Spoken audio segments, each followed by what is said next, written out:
Peace, love, knowledge, and freedom, and welcome to another exciting episode of the Just Seen motherfucking podcast.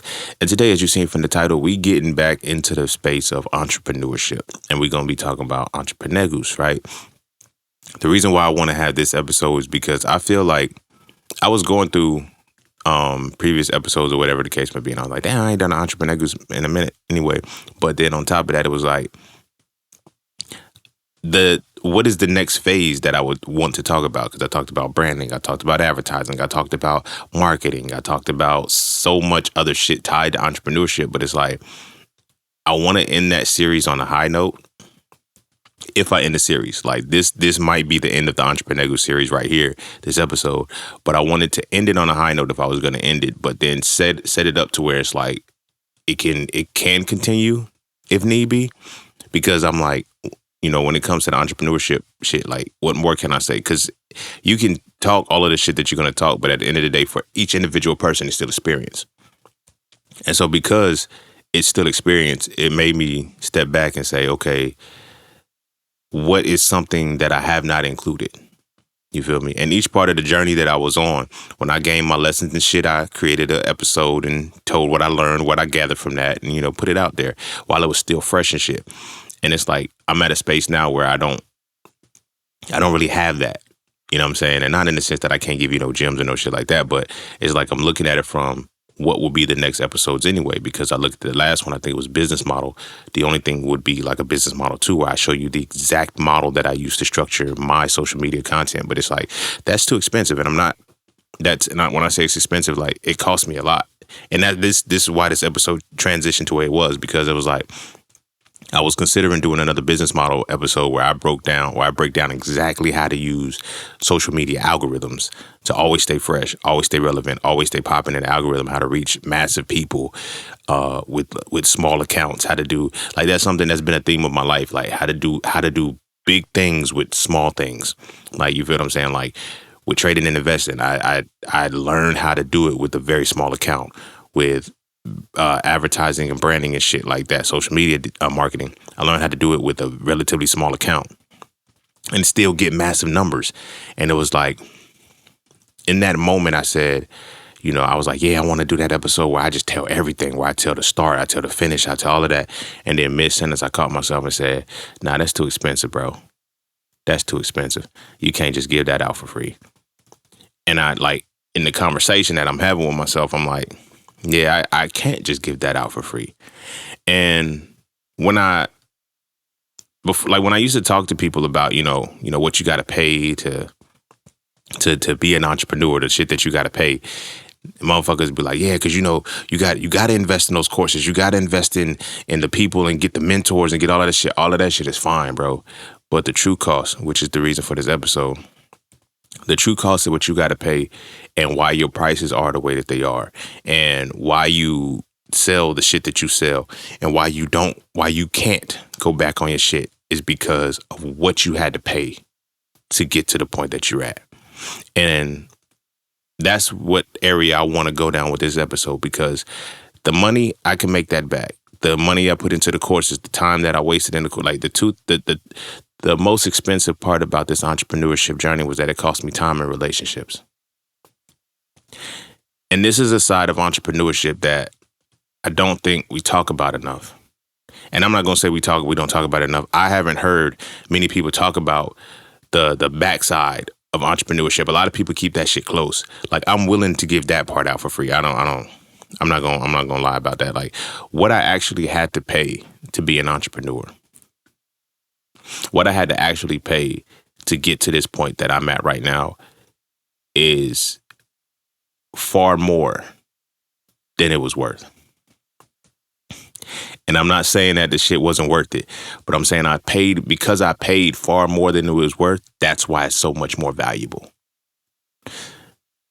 There was a time when I would look and say, okay, my Master the Market course, okay, I'll give you a discount. I don't give discounts anymore. My Hitting It Raw course, I'll give you a discount. I don't give discounts anymore. I would run sales and deals. Hey, you get the bundle of these books if you order them directly from me. I don't do that shit no more, because of everything that it costs me to get here. You feel what I'm saying? the money to publish a book, fuck, that's not what I'm worried about. And it wasn't the money. Like a lot of people like, what are you reinvesting? Like the biggest thing that they always, you learn to always reinvest back into your business. Always reinvest back into your business, right? When you get it, until you start to, gain extra capital and shit, but keep reinvesting back into your business, keep putting everything back into your business. But it's like, it's not always money that you have to reinvest. You feel me? Sometimes, all times.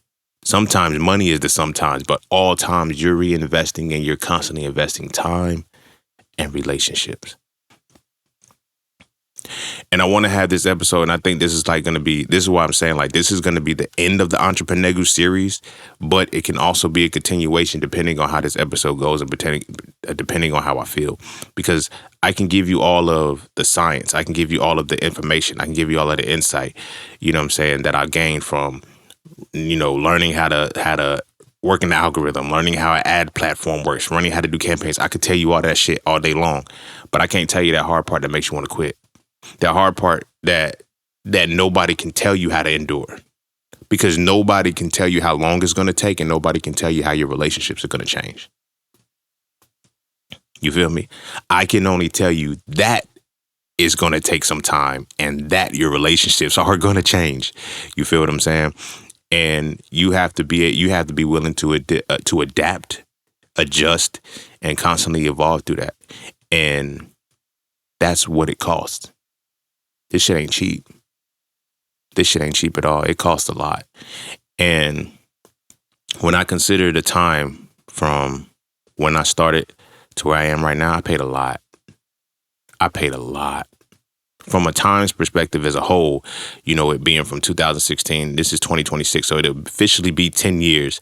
I'll reach my 10-year milestone in September, but it'll be officially time-wise 10 years, but it feels longer than a decade.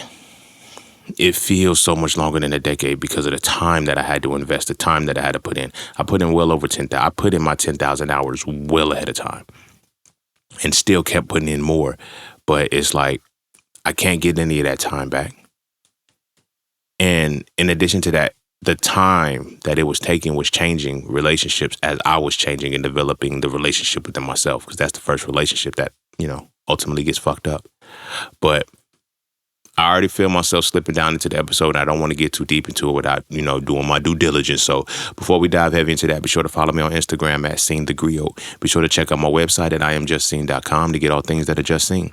To all those who tip, donate, and sponsor to the podcast, you are greatly appreciated. To all those who would like to tip, donate, and sponsor to the podcast, you can do so by clicking the link in the description of the podcast. Not the episode, but the podcast itself. And as always, Cash App and PayPal are just fine. And you know the vibes. That's that for this, and that's this for that. So we're going to take a quick break, and when we come back, we're going to dive into I think it's number 20, so it could be the 19. It might be 20 or 21, but either way, the number's up. But when we come back, we're going to dive into EntrepreNEGUS 20, paying the costs. No. Oh, I like this title better. We're going to dive into EntrepreNEGUS 20, the cost of doing business. And don't forget to visit IamJustSeen.com. There, you can get all things Just Seen. You want to add the So For Real series to your library? Visit IamJustSeen.com. You want to learn how to master the markets for serious trading and investing? Visit IamJustSeen.com. You want to get your hands on some exclusive merch like tees, hoodies, coffee mugs, hats, bags? Visit IamJustSeen.com. Are you thinking about transitioning into the plant-based lifestyle? Visit IamJustSeen.com. You ever want to just chat with Seen about anything from simple advice to mentorship? Visit IamJustSeen.com. Anything and everything that is me, you can find at IamJustSeen.com. So take a quick peek into my world to see why being just seen is nothing less but always more. Because you never really know what you need until you see it, and you will never see it unless you visit IamJustSeen.com. All right. Welcome back. Ow. And without further ado, let's just let it flow. So,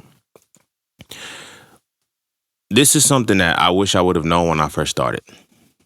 Like this, what I'm about to discuss right now, I wish I would have had to carry with me in the start of this to know what was going to happen and how things was going to work out. You can't predict the future. You can only create it. But at the same time, you can anticipate how things are going to work out if you have just a little glimpse of insight. From the time I started, like 2015, the end of 2015, into 2016, I remember that's when I got introduced to business. I got introduced to it through an MLM and things like that. And that was like the start of it, of everything that I was, I would ultimately be learning, transforming through, evolving, starting, ending, and all of this shit. But the number one thing that was always there is just like, yo, here's the resources. Read this book, read that book. It's learn this mindset, mentality, all of this. It's like nobody could prepare me for how much time it was going to take, for one.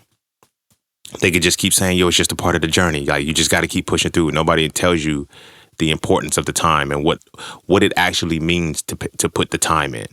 Not just endure shit and gain tenure, but actually put in fucking time. You feel what I'm saying? That was one side to it. And then the relationships.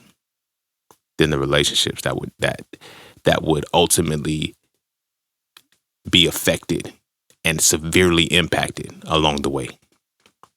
First relationship is the relationship with your motherfucking self. Who you are when you start is not who you are when you end, or when you get to certain milestones. And because of that, right?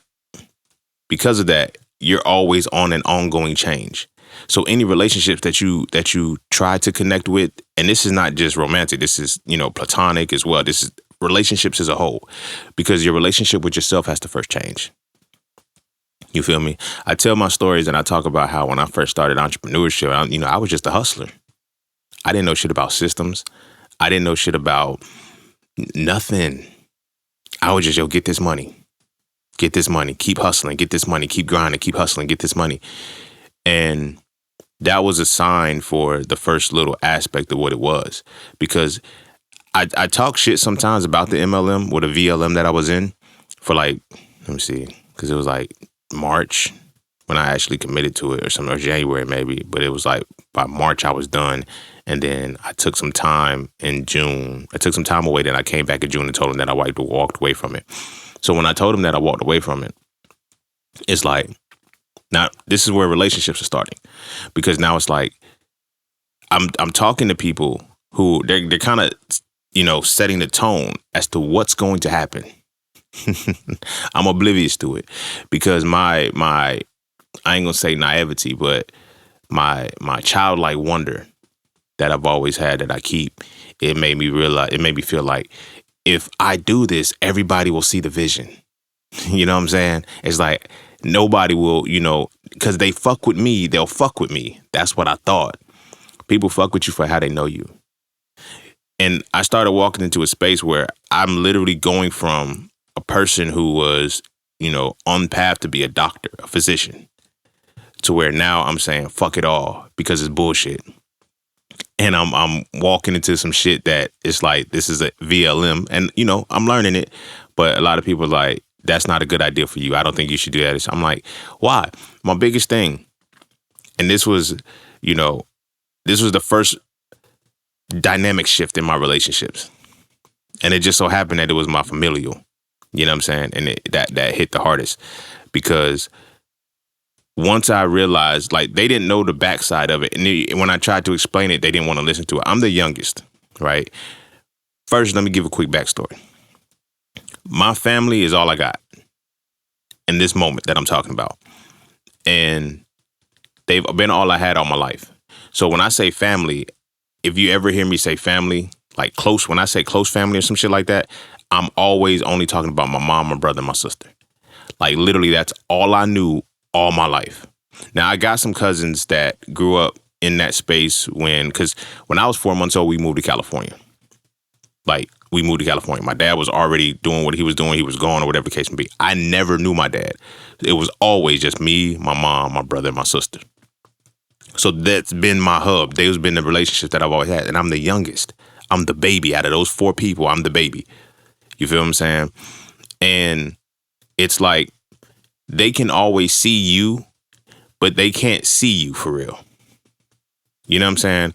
And so it's like, all my life, they've always encouraged me. They always told me, yeah, you're the smart one, and this, that, and the third. And the reason why I mentioned the other cousins is because it's like, they moved eventually, like when I was like after 5, when my cousin got killed when we was in California, like his family moved and they spread out. Like they moved. And so it was just me, my mom, my brother, my sister. And that's been my core relationship all my life. And this was like this up until I was 9 years old, just them. You feel me? As far as family goes. Now, we went to church or whatever, so we had quote unquote church family, but it's like you only see them every weekend, every Sunday, and then, well, shit, nigga, every Sunday, every Tuesday, Sunday twice on fourth Sunday. But you feel me? You get to a point where it's like, that was always around because we was always at church. Like that was always around for me. But that was church family. That wasn't real family. It was literally just me, my mama, and my brother and my sister. Now, my mama had 2 friends, and their kids would like my mama had 2 friends with kids, but one of her friends, the kids were older, so they mainly hung with my brother. Mainly hung with them, you know, because he's the oldest. And then my mom's other friend, her kids were more close to my age, so they hung with me and my sister. Now my sister is closer to my brother's age, but she didn't hang with my brother at the time like that, and it was always me and that. So that I'm saying that because that's going to have a significant role as the stories develop down the line. But for the moment, it's like that's who my family was. You feel what I'm saying? In that close proximity. So these situations, as they're developing, this all like I said, this is my family. So by 9 years old, we moved back to North Carolina. Now, when we moved back to North Carolina, now I meet the family that my brother and sister grew up with. Because mind you, I was 4 months old, so which means my brother was 7, my sister was 5. You feel what I'm saying? So they knew these cousins. I knew none of them. So I'm just there. Like, I'm just there. And you know how, like, you go to a party and shit, and it's like you invited by a friend and shit, and you go to a party and shit, but you don't know nobody there, so you try to hang around your friend. Because it's like, I don't know y'all. But they mingling, like they're mingling because they know the niggas in the party. They know everybody in the party. That's what it was like for me. For like 9 years of my life. For for the first 9 years of my life. And then like once I started to meet the other cousins and shit, it's like that's what it was like. But they embraced me. I'm not saying they didn't. But it's like I'm already set by 9 years old. Like I'm locked into my ways. You feel me? My personality is developed. This is what it is. So this is why I'm saying that, because my family was my only hub. And it's like, y'all see me go to college. Y'all see me be a straight A student. Y'all see me put in the work to actually achieve something and always get it. You feel me? Like getting into med school wasn't easy. Like niggas act like, yo, it's like, it was like nobody did it. Nobody could do it. Nobody even came close to doing what I did. You know what I'm saying? And I did it. And I got in. But then I seen what I seen. And so because I decided to walk away from it, I told her, I was like, yo, I'm quitting school and I'm gonna be an entrepreneur. That group chat was hell. This is 2016. You feel me? Just before. No. This is 2016, around March. And I'm telling them I have to quit school because I'm going to need to get a job now and get money because they fucked up the financial aid package. And there was no way I was going to be able to carry myself through that. So I had to withdraw for financial reasons. I'm trying to explain this to them. They're not hearing it. Because again, I'm the baby brother. So it's like, they're not talking to me. They're not talking with me. They're talking at me. And I'm like, y'all are missing the fucking point. I said, all right. I said, you know what? I can't talk to y'all no more. I'm not going to tell you the details of these conversations because they were very fucked up. You know what I'm saying? When I try to even now, when I talk to them about that shit, they say, well, I didn't mean it like that. It doesn't matter how you meant it. It's how you said it. You feel what I'm saying? It's like this, what was said. I don't remember saying that. All right, I bet you don't. We never remember we never remember what we inflict. We only remember what is inflicted on us. But I said, it's cool. I'll leave it at that because I get it. And it took me time to actually get it. And this is why I'm big on saying forgiveness is when you understand why pain was inflicted. Y'all had never done what I've done. Y'all have never been in a space that I've been in a space of. Now, tying to that, and this ties into entrepreneurship because it's like my entrepreneurship is still built on let me say this so I can go forward and it's going to make sense. All of my entrepreneurship is my platform is built on selling my mind, putting my mind on display. You feel what I'm saying? I've learned to develop that. Like when you look at my books, when you look at my courses, like that's not what I'm selling. I had to get to that point because as a hustler, it's like, nigga, let me sell this book. No. I'm going to advertise and brand and market my mind. These are just extensions of it. Like this is how I think. This is how my mind works. My mind works in a way that I can dive into the depths of masculinity that nobody's ever seen before. By piecing things together. My mind works by seeing how Forex, stocks, and crypto can all be unified and be done into a simple thing. Like my mind works like saying, this is how nutrition works, but this is my mind works like that. So that's what I've learned as my business model. That's what I've learned to incorporate as the business that I'm going to run. My mind. It's easy. I read, I study, I grow, I deliver. That's really what it is. But I had to get to that point. And the reason why I'm saying that is because one of the first relationships that was kind of messed up, which now ties into that. Like I'm on this earth to disseminate information, to give insight, to teach people. And it's like, when I tell people that, they're like, yo, you should go teach for school. No, nigga, y'all don't get it. I'm not in that. I'm not in the same space as you. When I tell people that, they're like, yo, you're a good teacher. You should go teach. No, you don't get it. I can't teach the shit that I'm supposed to teach. I can't teach because I can't teach it in organized structures. And I know that because of how I learned this information. So I'm saying that to these people. Well, I'm not saying that to these people, but I'm saying that to people, and I know what it is that I got to do. So it's like, that's why you seen chatting on what you're talking about now, saying, I don't know, but you're going to get some nuggets out of it. That was YouTube days before it actually became the podcast to what it is right now.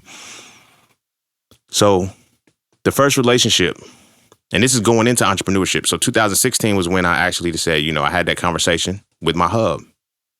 These are the only people that I know. These are the only people that I know, that I trust, that I love, that I actually care for on that level. My mom, my brother, and my sister. Do they know that? Probably not. Because, like I said, this is why I mentioned when we came back to North Carolina, they already had a relationship with our cousins. They had already had a relationship where they grew up with us. Like for them, it was just a break. For me, it was a new experience. So they were able to rekindle those relationships with those cousins that, and it's like, I was left out. I tell them this and they're like, you won't left out. You could have came with us at any time. No, y'all don't get what it means. I only always had y'all. You feel me? I didn't know y'all had other people that y'all was waiting to get back to. And now that y'all got back to them, there's no more me. You feel me? So my relationship has been like that all my life. So I'm going into entrepreneurship and the hub that I you know what I'm saying, that they don't fuck with me. And it's not that they don't fuck with me. This is what is happening to me in this moment. This is the first time that I paid the cost of a relationship to pursue this. Because I'm looking at this situation like, yo, I know I can do this. Why don't y'all believe in me? And I'm like, why are y'all like, they were like, that's not a good idea. You're not going to do good. You're not going to do, like, my brother, I remember, like, he hit me the hardest because it's like, he told me, he said, we don't need any more fuck ups in the family. Nigga, I'm not going to fuck up. I'm like, why? Where is this coming from? I'm confused because it's like, y'all have known me all my life. Y'all have never seen me fail at anything, especially shit that's matters of my mind. This is why I use that, like, this, where my mind is at. So I'm like, especially when it comes to matters of my mind, y'all have never seen me fail at anything. You feel me? Like, y'all will watch, like, my brother, like, you watch me beat video games on extra hard that you struggled with because you've seen how my mind worked. Like, this is what I'm assuming. Like, y'all seen me get good grades all through school. Like, I never got help with my homework. You feel me? I never even had to have my homework checked. Like, you feel what I'm saying? It's little shit like that. I'm like, did y'all ever really know me? But then it's like, how could you? Because I had to perform a way that I had to perform according to where we were in our situations and shit. Didn't even know that it was a performance. You feel what I'm saying? So that's the first relationship. And I'm going to tell you, take my warning. Take my warning. Do not ever, not even just in regards to this, but in life, Do not respond and make a move out of something to spite people. I probably would have been a lot further ahead. I probably would have had a lot more positive situations in my early stages if I wasn't trying to prove them wrong. Now, granted, I had to prove them wrong, but for me, it was like a double-edged sword because it was like, I'm going to prove y'all wrong. I said, y'all are going to see. Y'all are going to see. And it was like, I feel like you should do, like, it was not a single one of them in the moment said, all right, well, I got your back. I support you if you're going to do it. That's all I wanted. It was, you're not going to be able to do it. Go back to school because that's the only way it's going to work. Reason why I'm adding that part into it, because simultaneously, I'm coming out of a cycle breaking mentality. Because prior to becoming an entrepreneur in 2016, when I was forced to start it, they don't get it. I was forced. I was like, I couldn't get a job. I had what you want me to do? I got to figure this shit out. But in 2014, when my grandmother was killed, that's when it started. That's when I started studying, investing, everything, because my grandmother, I never met any of my grandfathers. My grandfathers on both sides were dead before I was born. So all I had was my grandmothers. And when my mom's mom was killed, my dad's mom's still alive, but when my mom's mom was killed, it was like, wow, there's nothing left. In that moment, I seen it. It was like, she didn't leave anything. This wasn't like a slight to her to be disrespectful or rude or say she ain't do shit with her life and none shit like that. It's just like my mind expanded beyond this normal plane in this moment. And in that, it was like, I looked and it was like, yo, there's nothing passed on.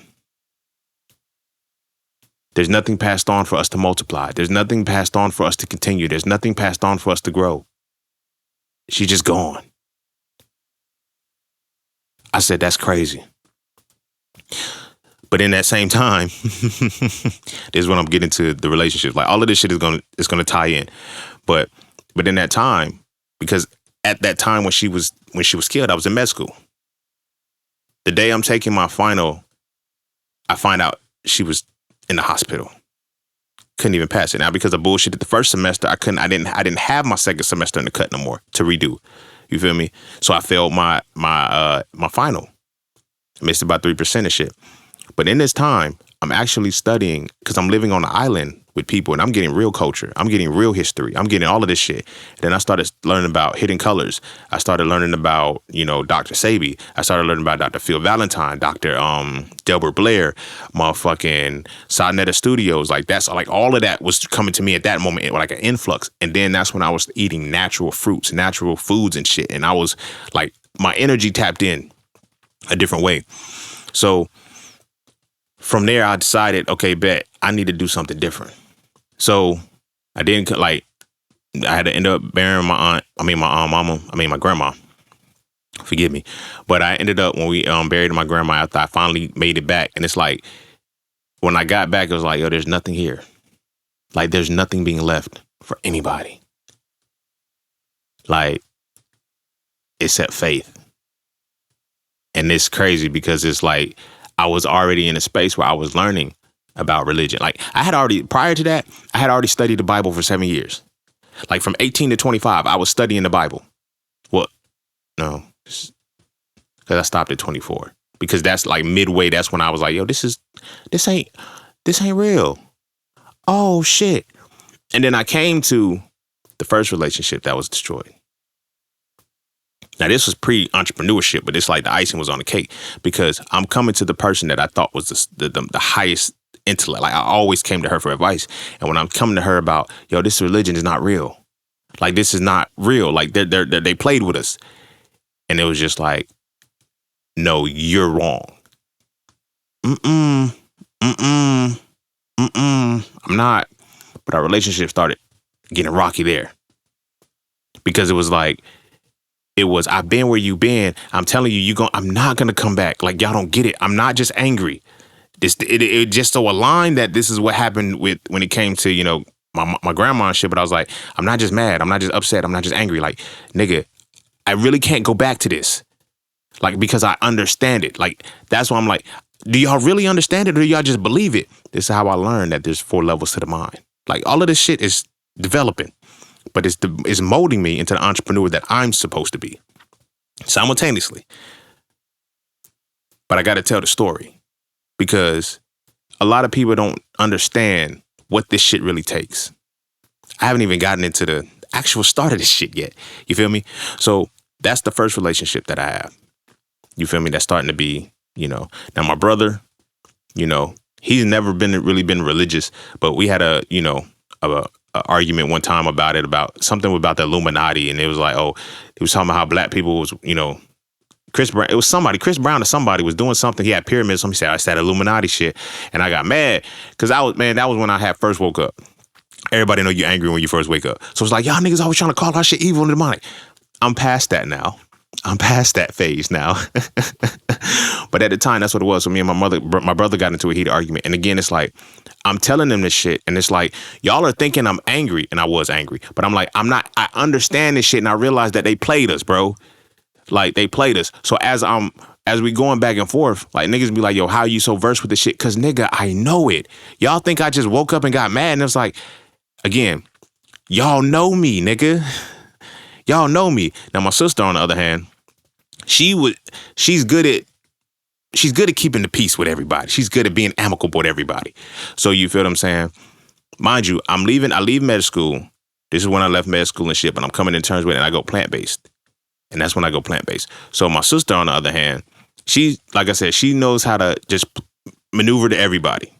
You feel what I'm saying? But honestly, I'm the one that she's the most open with, as far as I know. Like, is who she really is. Like, you know what I'm saying? We'll talk about, how we talk about religion and shit like that. So it's like, I'm thinking she's on my side. I'm thinking she's fucking with me. And she's just really playing the game. You see what I'm saying? It's like, all right. So she finds out, or whatever, doctors tell her she can't have children or whatever. I put her on a plant-based, y'all know the story with that. I put her on a plant-based lifestyle. Boom, boom, my niece is born. Right now, my niece and Sophia are the same age. And this is going to segue. I'm painting the scene because this ties into the cost of relationships. My niece and Sophia are 8 years old. No, they're 9.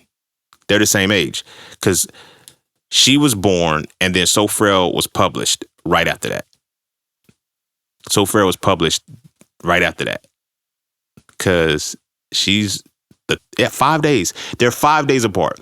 Sophia and my niece, my sister's daughter, are 5 days apart. So the doctors told my sister she couldn't have babies or whatever the case may be. So I can't even explain it. Well, I can't explain it, and I'm going to explain it.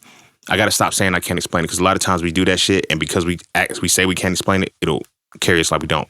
But I know that I have a divine connection to see things through a spatial lens beyond what anybody else can see.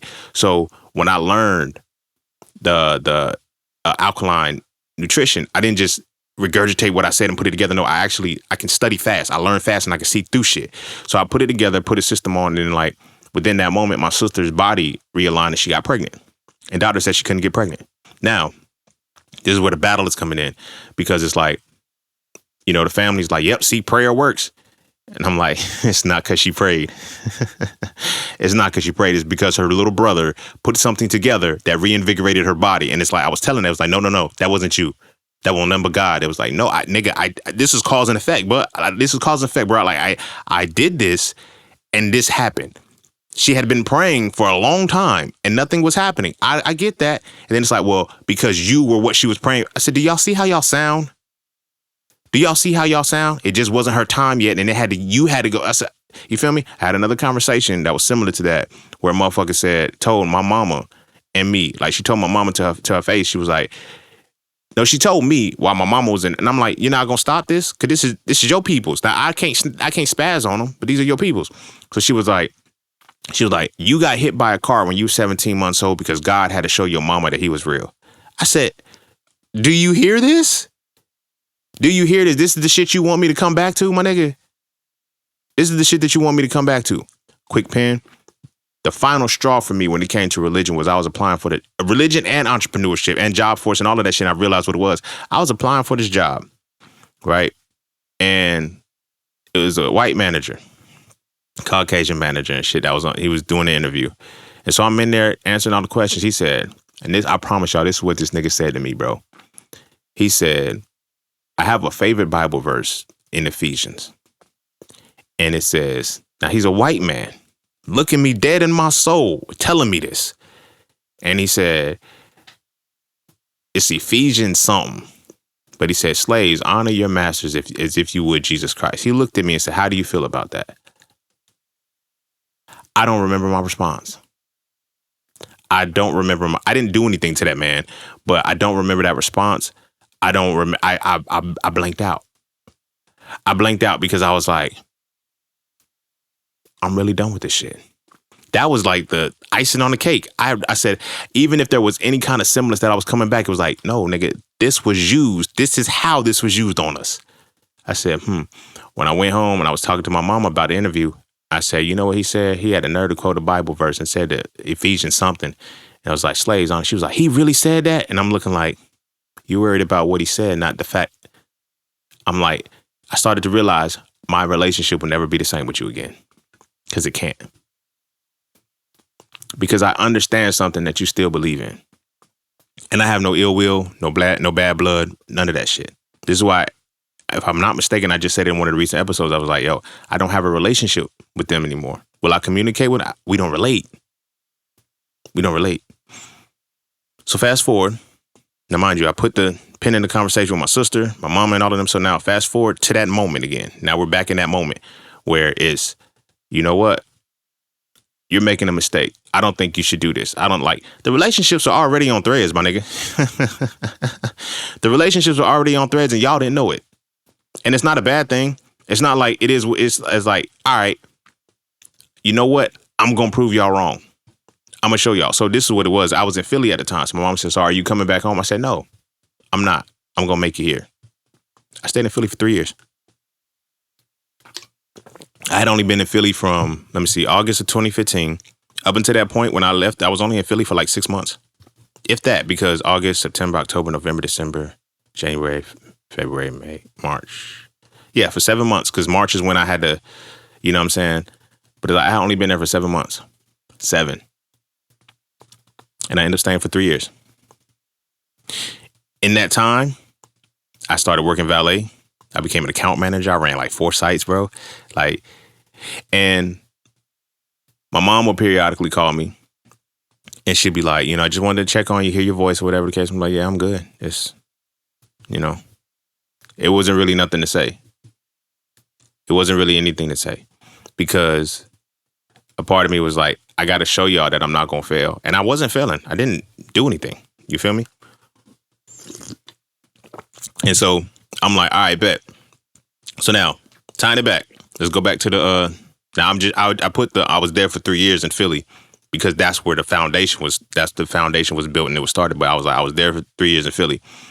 But prior to that, from that conversation we had, that's when the fire started. Now, mind you, I'm not an entrepreneur yet. I'm still trying to maintain this business and manage this business and shit. So I'm not truly an entrepreneur yet. I'm still a hustler. I'm still a hustler with an employee's mindset. So while I'm in there doing this MLM shit, I'm asking these niggas like, so what do we got to do? It's like, yeah, this business is this, that, and the third. You're going to have your own business. You can do this. Like, it teaches you business skills, nigga, but this ain't your business. This ain't a business. You feel what I'm saying? So the relationship, my foundation is gone. My support system, gone. Now, niggas is, well, you still could have called us. No, I couldn't. Like, y'all literally just told me I was going to fail in so many different ways. You really told me you didn't see me succeeding at this in so many different ways. You told me that because you couldn't do it, that I wouldn't do it in so many different ways. Why do you think I will continue to fuck with y'all like that? You feel me? This is the moment. This is in the moment. Is it like this now? No. Again, I still call them. We still talk shit. We still hang out. We still I'm beyond that now. But in that time, I'm going to prove you. I'm going to do it out of spite. I'm going to prove y'all motherfuckers wrong. I'm going to prove y'all motherfuckers wrong. So, time, relationships. I'm literally starting a blank slate with no relationship. So now I'm building relationships with people. These are the MLM people, the first couple of MLMs. And then I'm working in valet. I'm building 2 simultaneous like relationships. I'm building relationships with these motherfuckers who are all insecure people with low self-esteem, all kind of shit that I don't even know. Like, it's these events are high energy, but they're not positive energy. They're not good energy. These niggas is really fucked up on the inside. You feel what I'm saying? So I'm having these conversations and shit, and motherfuckers is like, yo, when you get in your zone and you lock in, it's like, yo, when we talking about herbs, you're like, yo, I can see how that works. It's like, why do you? Because I be knowing what I'm talking about. Y'all don't. I had the guy that brought me in, the relationship we were developing and shit, we was, becoming friends and shit, but we wasn't really friends. It's like, yo, we're business. Like, no, I don't fuck with y'all. Y'all are performative. And I see it. I know what a real friend is. I know what people who really fuck with you feel like. You guys are performative. You're just trying to get your numbers up. So we was, he was picking me up or whatever the case may be. And we were having because we had to go to one of the events. And we had a conversation. He was like, yo, I wish I could speak with the conviction that you speak with. I'm like, what are you talking about? He said, you speak so matter-of-factly about things and it's just so confident. I'm like, because I be talking about what I know I'm talking about. What do you mean? Like, you don't have confidence in speaking what you're saying because you don't have the information to stand on it. You don't have the understanding to stand on it enough to be confident.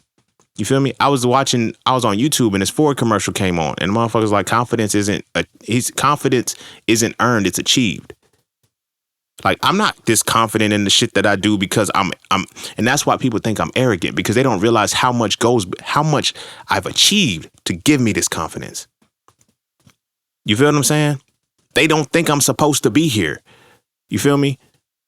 Niggas be thinking I'm making a mistake or some shit. And it's like, no, nigga, like, I've achieved this confidence. Like, that's why I talk my shit with such conviction. So I'm having this conversation with him and I'm like, Now, these are developing relationships. So I'm like, these niggas, bro. These niggas ain't shit. Respectfully. But I'm like, these niggas ain't shit, bro. Like, they're not confident in themselves. They're not strong in themselves. And it's like, yo, I can't be and it's like, I'm not where they are, but I have more than what they have inside. Why? I'm still a hustler. I'm not an entrepreneur yet. I'm still a hustler. Let me go out and try to get this sale. Let me go out and try to convince this person to do this. Let me go out and try. No. I'm not building community. I'm not nurturing anybody. I'm not actually developing any kind of relationships where I can be relatable with people. That's important because that's what my model is about now, relatability. And I sell relatability. Whether we do relate or don't relate, I sell relatability. Either you're going to realize you don't relate to me at all, or you're going to realize that you relate to me in every facet, or you're going to realize that there's aspects of me that you relate to. You feel what I'm saying? I sell that. It's easy for me to sell. You feel me? Because I had to learn that that's what I'm supposed to be moving. Me. You feel me?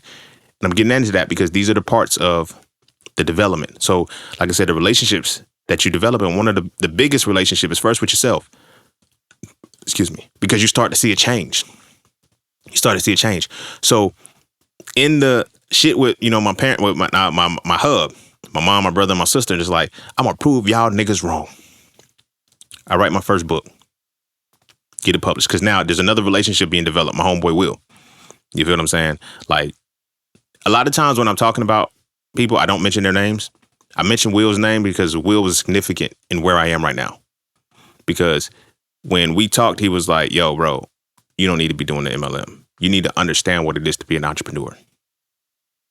Like, he put me on the right literature. He put me on to all kind of shit. Like he put me in point. Like, I'm forever grateful for crossing his path. You know what I'm saying? Like, we was rocking for a good year. Cause let me see, I started working with Town Park under him in March of 2016. By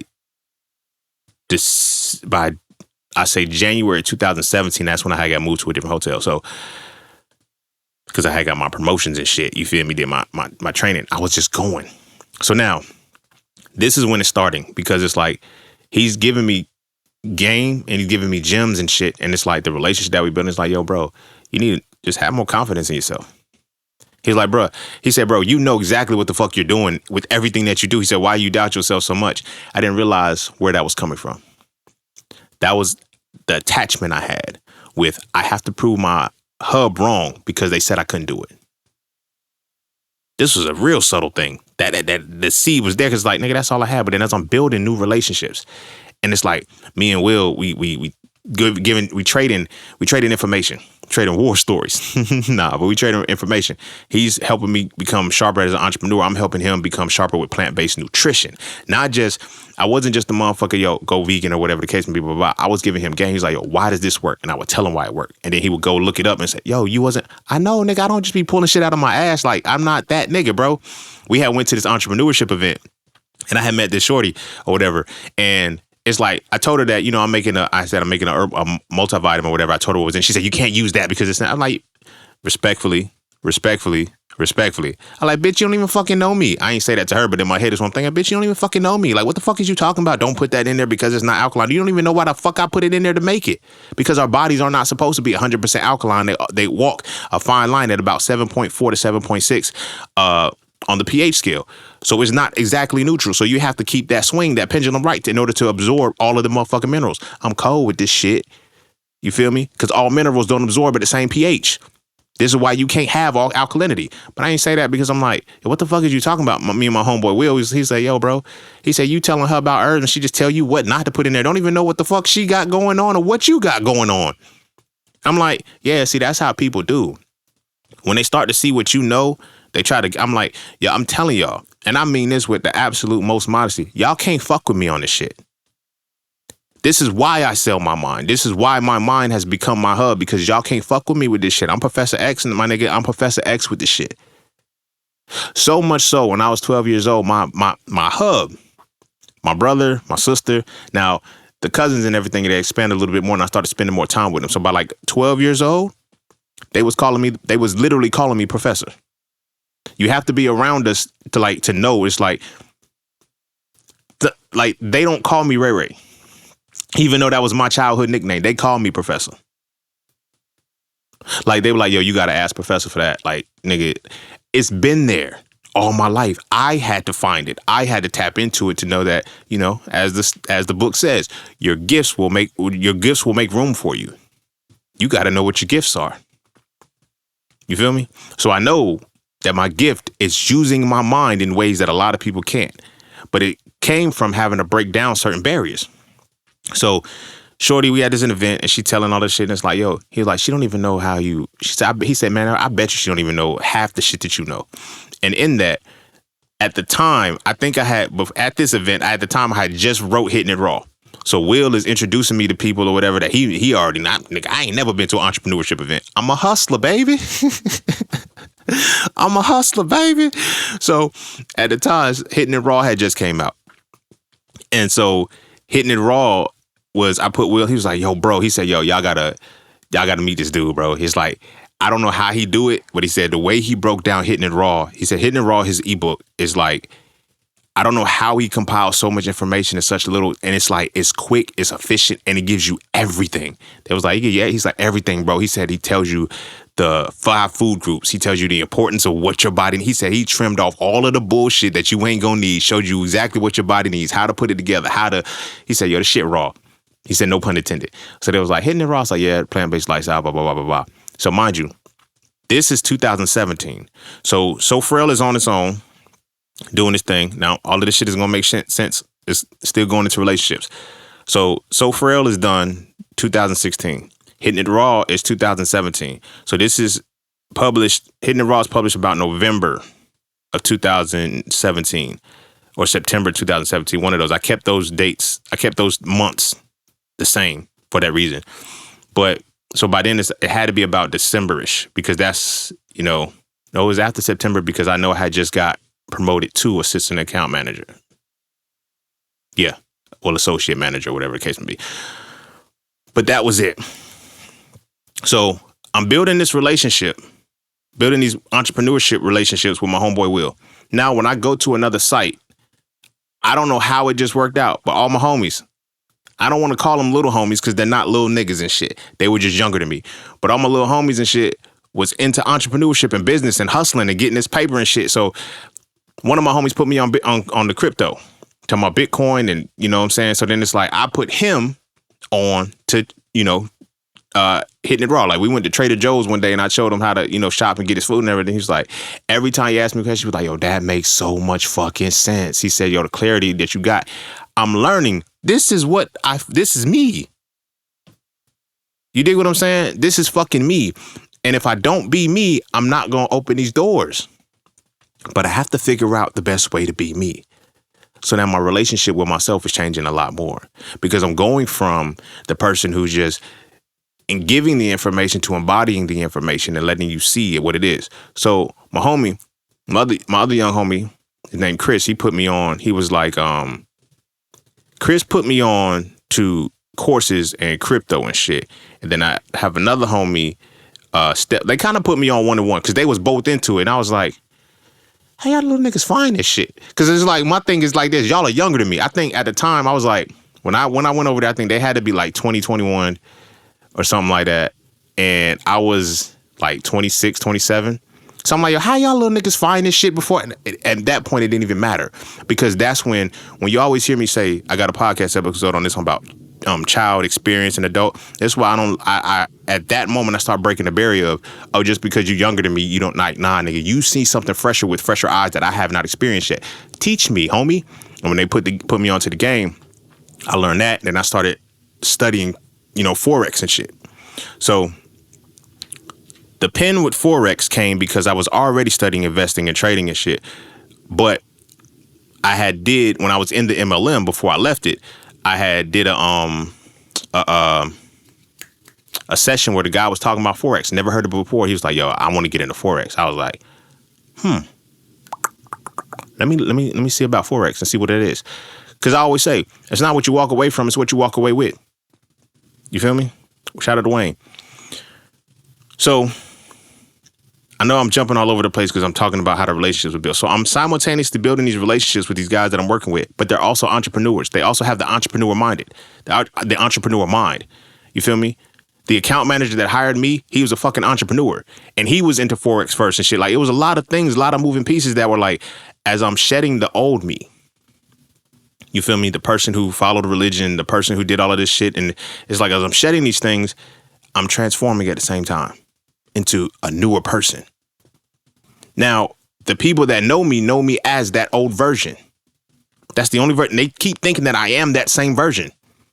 And it's just not there. You feel me? I'm not that version of myself. So I'm building this relationship. I'm building these relationships outside of all of this, like my homeboy Will, like I said, my homeboy Chris. And it's like, I'm strengthening, right? I'm strengthening these shits. And I'm simultaneously developing all of these things. So Chris, he put me on courses. He was like, yo, you got your Hidden Raw book. Why don't you make a course? So then I made a Hidden Raw a Hidden Raw course. Broke down the information, told you what the herbs are. Like, I created the course and shit. It's like, now, how do I sell it? Again, I'm a hustler. So I'm just telling niggas, hey, yo, I got a course, go buy it. I got a course. I'm trying to always give deals. If you buy the Hidden Raw ebook, I'll give you a discount code to get in this, that, and third. It's like, fuck that. I can't keep doing that shit. So again, I'm hustling. My relationship with myself is different. I'm not an entrepreneur yet. And the reason why I'm saying this is because I had not developed a system. There were no systems. There was only actions. So I'm basing it off of, as long as I keep growing, as long as I keep getting followers, as long as I keep doing this, I'm going to go. So this is 2017. Now, mind you, in the interim of me also doing entrepreneurship, writing my books and shit, I'm also moving up the ranks at work. I started off as a regular valet. I moved up to a supervisor. Then I moved up to associate account manager. Then I moved up to account manager. Then I had to go back to associate manager at a bigger site because they tried to play me on some shit. But all of these things were like, okay, this is something powerful that is happening, but I still don't know how to do it yet. And because I was being so spiteful, proving to the old support system, my support system and shit, that's like, you know what? I have to do this. Like, there was little things that I was missing that I wasn't learning. You feel me? I never learned how to actually set up a system. I just learned how to keep hustling better. And this is what I'm saying is because, like, after SoFrail 1, I wrote, from SoFrail 1, I then wrote SoFrail 2, Hitting It Raw, the next, in 2017. SoFrail 3 was supposed to come out in 2018, but it ended up coming out in 2019 because I came back to North Carolina. I came back to North Carolina because, again, as I'm having the conversations, My support system would call me sometimes. Then I had a conversation where I had another homeboy who I'm actually teaching. This is the first person I actually taught about investing and trading and what to get in shit. And we put in some money on some shit. I tell the story about the PLX and Renova. I will never forget those stocks. PLX took me from $800 to $3,400 in like a couple months. Renova reverse split and I lost like a reverse split and I lost like 500. But those show me that, nigga, I can do this, but at the same time, I got to learn it. But I'm teaching one of my homies that I work with. And it's like I'm putting him onto the game and shit. He read my book, So Frail, and da, da, da, da. It's like I'm putting it on. It's like I'm realizing that this is me. This is me, the teacher. Like this is who I am, the person that disseminates information that can give it freely. Like this is what I like to do. So I'm having a conversation that I ain't had in a long time. You feel me? Because again, I wasn't talking to nobody. Because, nigga, y'all said I was going to fail. So, fuck y'all in my mind. You know, I ain't going to tell y'all because I love y'all. But fuck y'all in my mind. So I get a call, you know, and I'm talking to my mama and I'm telling her about, you know, I'm excited sharing what it is that I'm doing. And I'm like, yeah, I was teaching. She said, you're not even trying to teach your family about that. What? I said, you know what? I'm going to call you back. The reason why I said that I had to hang up because I was like, the same motherfuckers who told me not to do this shit, the same motherfuckers who told me that I was gonna fail at this, the same motherfuckers who didn't even encourage me to keep going, those same motherfuckers want me to teach it to them. I said, all right. My relationship is changing and I'm responding differently because I'm still spiteful. I ain't have to say all that. I ain't have to get all that. Like, you feel me? I ain't even have to think like that. I ain't even have to get in that pocket or get in that space. But I did. Because it was fucked up. It's like, y'all literally were all I had. Y'all were all I fucking had. Like, that was it. It was y'all. And when y'all were gone, it was just me. Yeah, I had people that I could reach out to that I had but it was just me. Like for the first 9 years of my life, all I had was y'all. Like my entire identity in the beginning was built off of y'all and being around y'all, being with y'all, like seeking y'all guidance and shit. And now that I've reached a point where I don't need it anymore, I don't have y'all. So I was like, all right, whatever.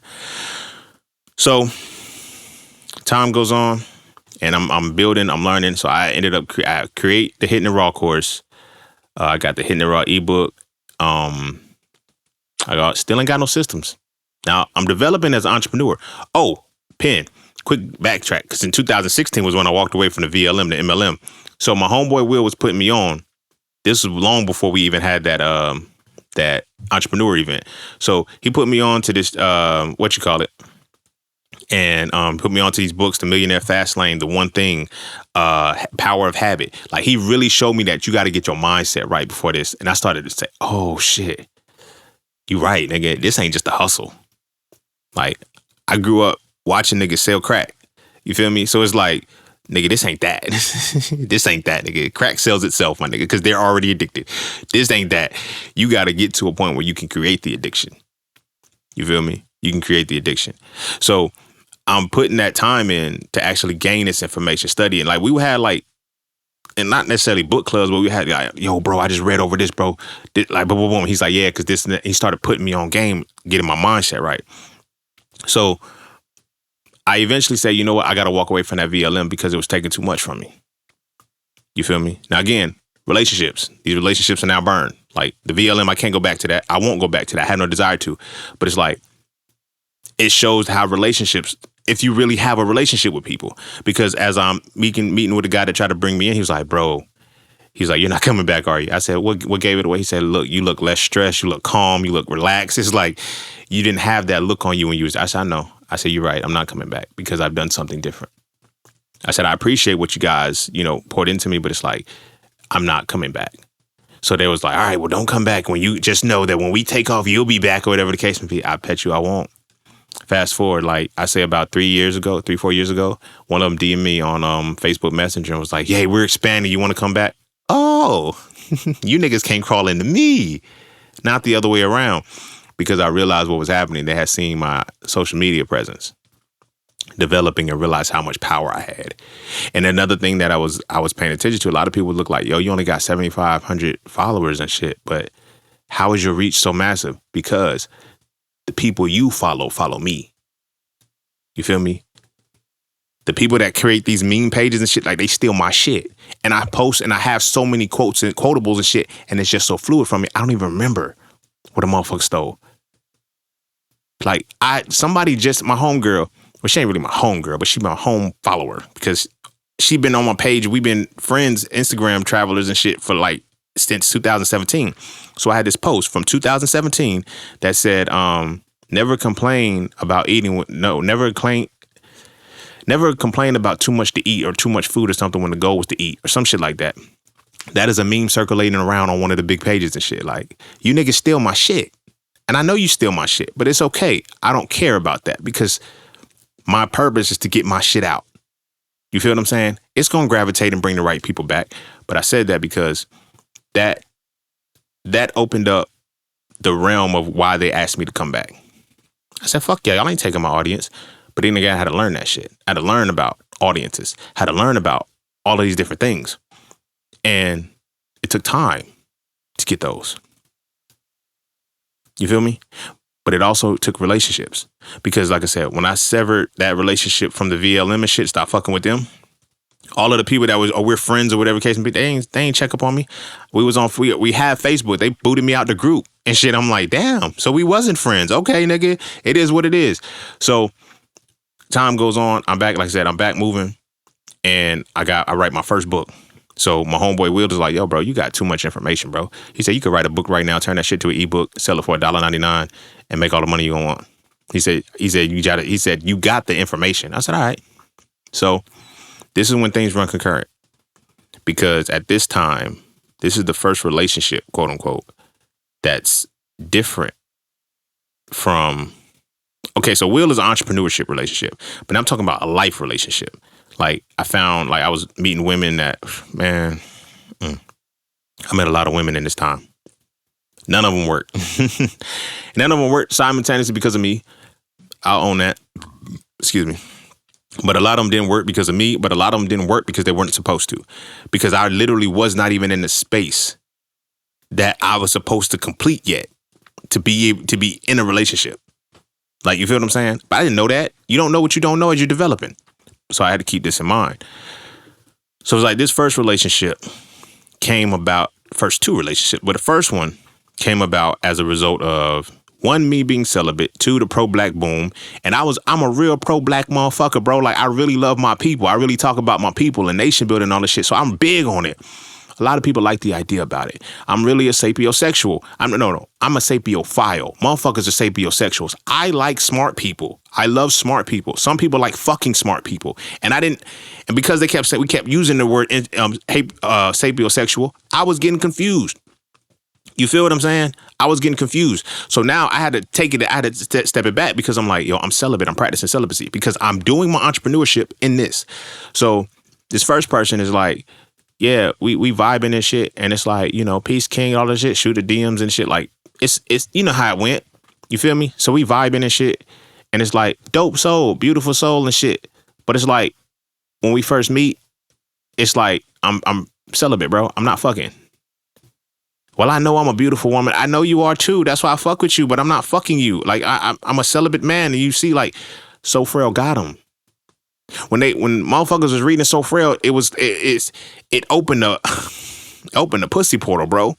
Now I'm telling you, motherfuckers, that I'm celibate, and I'm sticking to this shit. Now I'm writing a book on So Frail masculinity that you're reading, and you're saying, I like this man as somebody that I want to be. When you think I'm going to change for you, like you like my structure, you like my discipline, you like everything that I put in it, you like the morals and principles that I put in the So Frail book. And yet, when those morals and principles are in your face, you have a problem with it. You can't even respect that enough. Now, again, this is not to say that she's a bad person. I get it. You feel me? Because this is multiple women that like this, and this is from in 2016. Because this is all from 2015 to 2016. So I'm writing So Frail, and I'm building, you know, relationships with women and shit. And it's like, again, they falling in love with my mind. My mind is the marketing tool. That is what it is. And I'm missing it because I'm building my entrepreneurship, you know, around the products. Like, not the actual reason why the products exist. So Frail had not been written yet. But this one person kept asking me, like, tell us about masculinity. Why do men can't? I said, you know what? Fuck it. I'm going to write a book. Because now my homeboy will say, yo, you write a book, you're good for life. Now, he didn't tell me the part about you write a book, you're good for life, if you learn how to create a system that keeps the book in rotation, to always, advertise and all of that shit. I'm just thinking, I get all these followers, I keep getting followers, and then I get more book sales. No. It don't work like that. You don't work like that. I have books sold to people that don't even follow me, but I had to learn how to get to that point. You feel what I'm saying? Time and relationships. So I'm in that space, and I'm like, all right, bet, let me write So Frail. So I write So Frail, that shit take off. Like, that shit take off. And I learned the strategy. It was like, all right, look, you want to give free products to people that have, leverage. So I gave 5 women, they had over like 20,000 followers each and shit.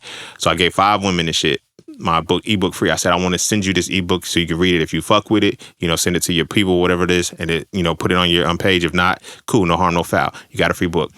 So 4 out of the 5 4 out of the 5 were actually responded back, and they posted on it. They was like, this is a phenomenal book. And my following went up, boom, shot up. But it fucked me up because I became the So Frail guy. I became the masculinity guy. And niggas was always, you're not talking about masculinity. I know it's in the book. What book? So Frail, nigga, the book that's right there. You feel me? And I'm like, I didn't know how to capitalize on that. We're going to talk about, you know what? We're going to have other episodes then. EntrepreNEGUS can't end now that I'm thinking about it. So I didn't know what to do with the virality. The sudden influx of followers and shit, the sudden influx of people, and it was all women because of masculinity. So now it's like, I got to stay in this vein. Now, it was niggas too that was coming in hating like, yo, you always catering to these bitches and shit, nigga. I will beat the fuck out of you. You feel what I'm saying? I had to let them know, like, I'm not an incel, bro. I'm a vocel. Like, I am celibate because I can't, like, I can run this shit if I want to, but I choose not to, my nigga, because I'm working on my motherfucking self, bitch. You feel me? So the time is going on. I'm healing. You know what I'm saying? I'm getting to that point. And now it's like, So Frail is out. And then it's like, my shit is growing, but it's all women. And like I said, niggas is coming in thinking it's like, yo, you catering to these women. It's like, no, I'm not. Then the men started reading the So Frail, and he's like, yo, bro, it flipped my whole perspective. I know, nigga. You thought I'm catering to these hoes? Nigga, fuck you. I'm not them niggas that wasn't. I said, I always had motion, so I don't have to cater to the women to get them. I don't have to play that game, nigga. And one of them, even a couple of homies even said, it's like, yo, how you talk shit to these women and they still fuck with you? Like, he said, if I would have said that shit, they would have cussed me out. I said, cause you're not me. I said, you don't get it, bro. I literally have the sauce, nigga. I do this. They fuck with me, bro. And they fuck with me on a tight time because I fuck with me, nigga. And I'm learning to fuck with me better.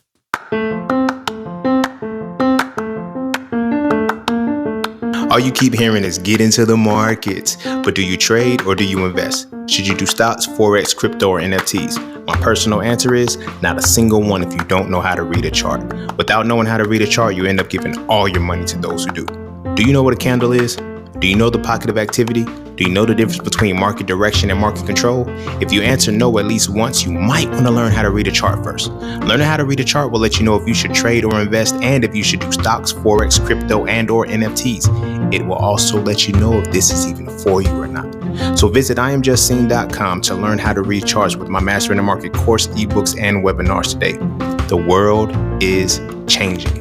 The question is, will you adapt with it? But I'm still having a fucked up relationship with being an entrepreneur.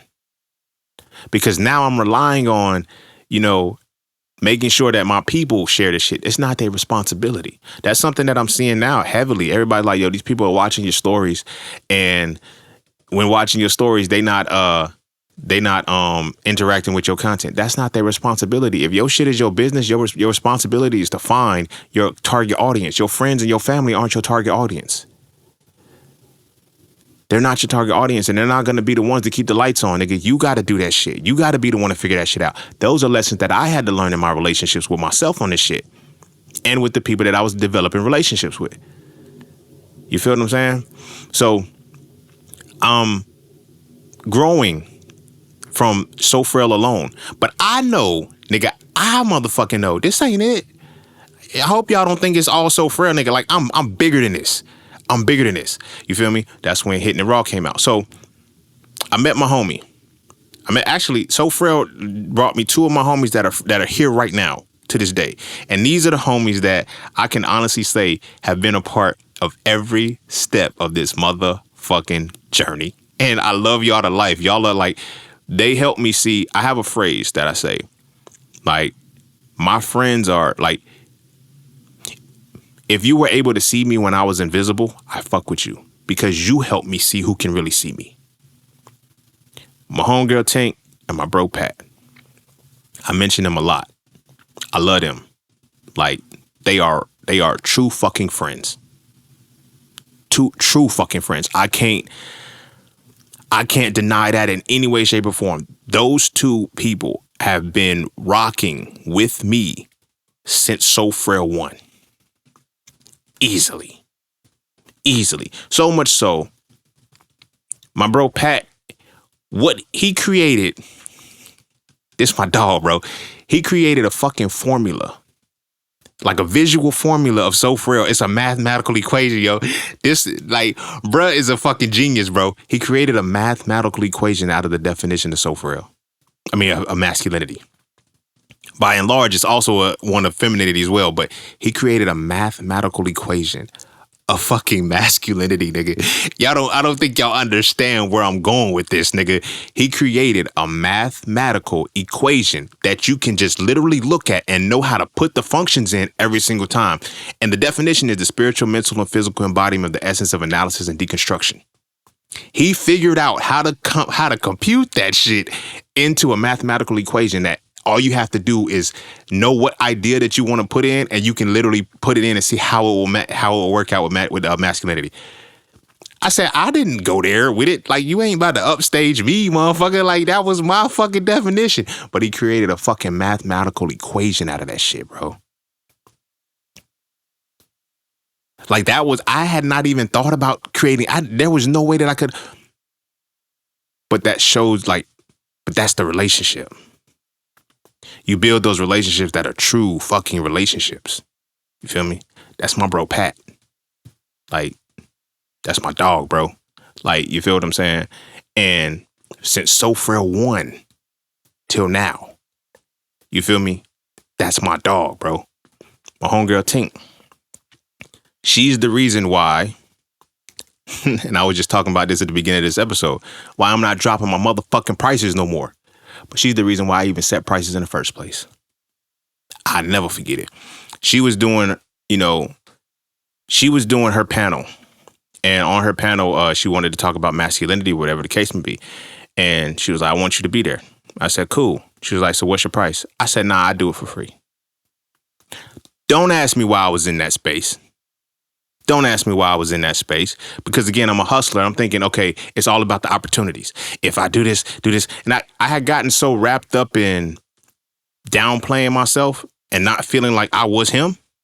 Now, granted, I know I was just talking shit, nigga. I always been him. But at the same time, there comes points when you feel like you're not worth that. You feel me? And I had one book out. That's it. And she was like, so what's your price? I was like, I do it for free. She said, no. I would not let you do that shit for free. Like, a lot of motherfuckers will take advantage of you. They'll say, shit, I'll take all right, cool, you doing it for free, bam, boom, boom, boom. And it's like, she set the standard. From there, I said, I will not charge any speaking fee for less than that. If you're gonna pay me, if you're gonna pay me to speak, you gotta pay. Now it's different, nigga. It's expensive as fuck now. Like what Kendrick said, I need a fee just to breathe, bitch. I can't talk to you. It's expensive now because So Frail was the only book at the time. I just had So Frail 1. You feel what I'm saying? I just had So Frail 1. So I felt like I wasn't even that important. I wasn't even putting the logic in myself of what I had done.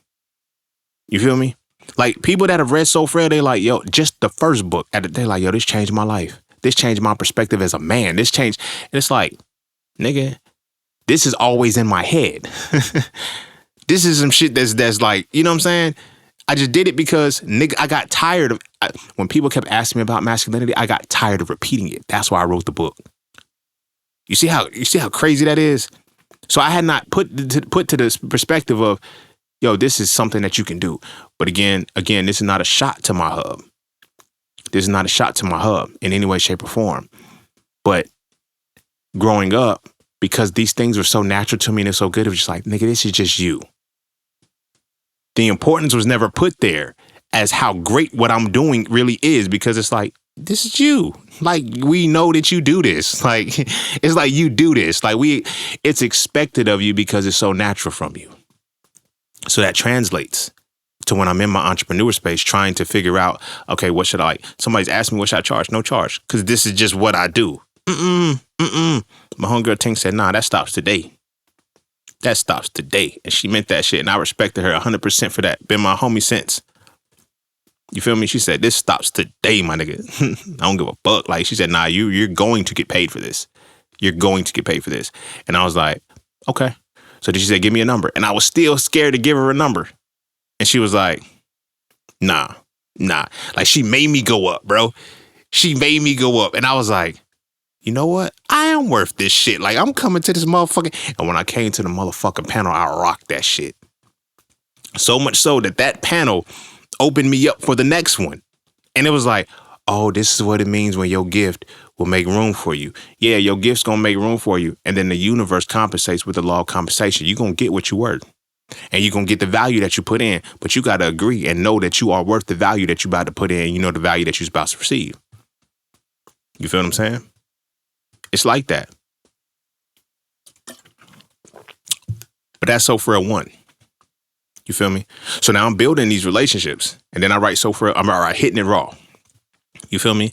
Now, Hitting It Raw was fire. I'm going to tell you, Hitting It Raw was my favorite book to write. Hitting It Raw was easily my favorite book to write. One, because it's different. It's different from the So Frail series as a whole. And it was just fun. Like, the energy was there. I was like, that year I had at that time, I think I had just got promoted to associate account manager at the time. I was writing a book while I was at work. I was just, you know what I'm saying? Then I got it published and all that shit. Like, it was summertime. It was spring. Like, that was a fucking good ass time. And I had another relationship.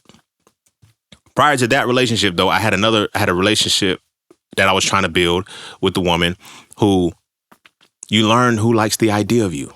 This is why I talk about how my homies, Tink and Pat, they put me in perspective to know who can see me when I'm invisible. You feel me? So this is after the woman who got mad because I wouldn't smash because, you feel me? Nigga, I don't, like, no, I'm celibate, bro. So then another one, I broke celibacy for her. I didn't smash, but she gave me some head. And it's because it's like, nigga, I lost one already. You feel me? And now these are the parts of the relationships that you can be distracted from. We're getting into that side of the relationship part and how much it costs. So it's like, I'm fucking with this person. And it's like, y'all, you know I'm celibate. Yeah, I know. I mean, we're not going to do it. Motherfucker come see me get in the bed and shit. What's off limits? Nigga, you know what's off limits. But since you here, I'll take it. You feel me? Give me some head. But as we talking in person, it's different. I'm like, you're behind. No. That had not even happened yet. So I'm in my entrepreneurship shit. So she's talking about opening a school. That's what it was. And it began to, when you start to get into a certain space, everybody want to leech off your energy. If they can see where you going, you feel me? And if you're showing proven, at this point, prior to Hitting It Raw, but at this point, I just had So Frail 1 out. So I'm like, yo, bro, like, what you mean? Like, no, she overlapped with me actually writing So Frail. She was there when it got published.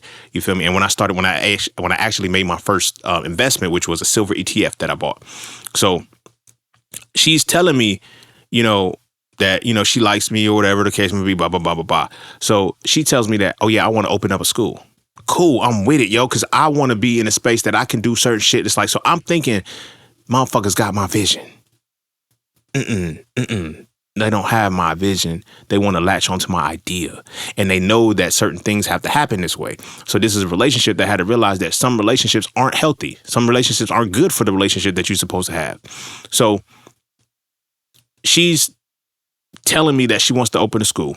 And I'm like, okay, What do you got to do next? So helped her get an assistant director position. I ain't help her, but I was like, yo, go ahead and go apply for that. Do this and that. I started pushing her and she got it. And then she's at work. Now, mind you, when you're the assistant director and as only a director, like y'all are damn near peers, you can talk to her. She's like, yeah, the director chewed me out. I said, so what'd you say back? Nothing. I just quit. What? You quit? Like with no nothing to fall back on. You just quit. Oh, I can't fuck with you. I can't fuck with you. I said, I can't fuck with you. So I explained to her why. I was like, we're in 2 different leagues, bro. Like I said, let's imagine we're on the track and we running around the track or whatever the case would be. I already put in like 5-10 laps already. And you just got to the track and now we running side by side and you think we're in the same, no, we're not. I'm way ahead of you. And I said, it's crazy because you're supposed to be ahead of me. We were 9 years apart. She was 9 years over me. And I'm like, yo, you had a 9-year head start to me. You let me, like, no, I can't do it. I can't do it. Found out how crazy she was. And I'm glad I didn't do it. Like, this motherfucker created like 6 to 7 Instagram pages that was like, because at the time my name was Inesut Racine the First, right?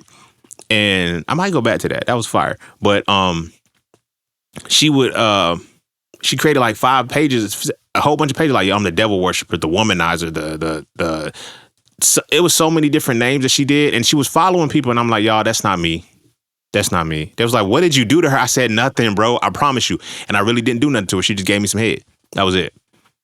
And it was like, and I did that because I was like, maybe because I was so strict before, that's why that relationship didn't work.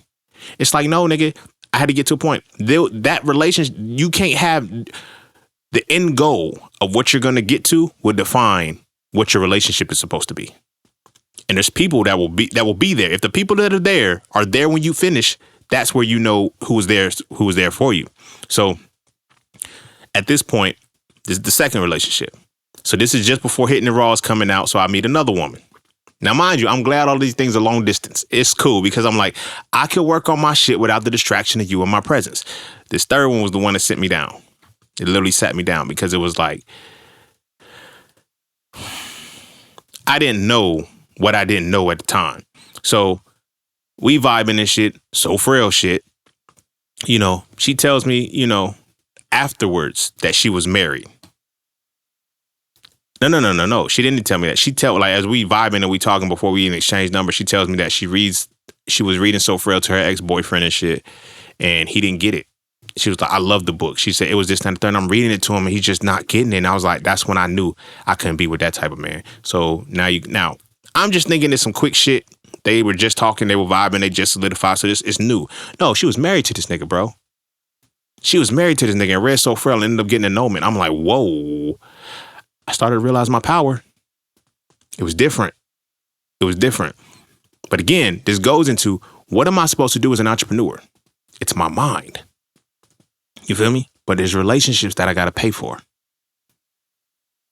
On this quest, like I said, I haven't said it in a long time because I've been flowing so well, but I gotta, there's a payment, time and relationships. Now, mind you, what's interesting about this whole pocket that I'm talking about, this is all 2 years. I know it's a lot of stories in this motherfucker, but this is literally 2 years from 2015 to 2017. 2015 to 2017. Because So Frail came out in 2016. So all of this that I just told you happened within 2 years, just before Hitting the Raw came out. Well, so a year and a half just before Hitting the Raw came out. So we eventually start talking and everything like that. And I understand that she's trying to lock me down. She sees me as a lick. She doesn't even really like me in the sense that, and it fucked with her because she realized that, oh damn, he genuinely liked me, but she thought I was a lick. Like, she's from the streets, but she didn't know that I was from the streets too. And it got me because my relationship with myself and I had transformed and evolved so much. Motherfuckers thought I was a sucker. Like, nigga, no, I ran with the criminals and drug dealers as a kid, bro. I know the game. Just because I don't have to show that I play the game, I don't have to act like I don't have to look like the person that plays the game, don't mean I don't know how to play the fucking game. So she saw me as a lick. And I never forget the day I realized it. We was talking and it was just after So Frail. No, because at this point, Hitting the Raw had just came out. Like, she was with me while I was writing Hitting the Raw. And again, long distance shit. But it's like, I feel the envy there. It's like, I'm encouraging you to do so. I'm going to do what I'm going to do. But this was another lesson, another relationship that it cost me. Because I had to learn from this one. It's like, yo, you got to make sure that because my entrepreneurship journey is about me being myself. And if I cannot be in a relationship with somebody who's not going to allow me to be myself, I couldn't be myself with her. But she thought I was a lick and didn't realize that I knew the game too. You know what I'm saying? I knew what it was. So after Hitting It Raw came out or whatever the case may be, and she knew that I did Uber at the time. I was doing a lot of shit, bro. So we talking one night. She like, let's break down all your sources of income. No.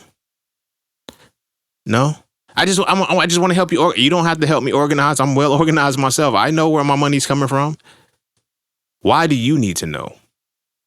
Oh no, I was just trying to help. And I should have known them, but I kept fucking with her. Bro. Because she went on trips. She went to trips to Miami with her homegirls and shit. And the homegirls were cheating on their husbands and shit. And I'm like, you can't expect me to believe that you don't do that shit.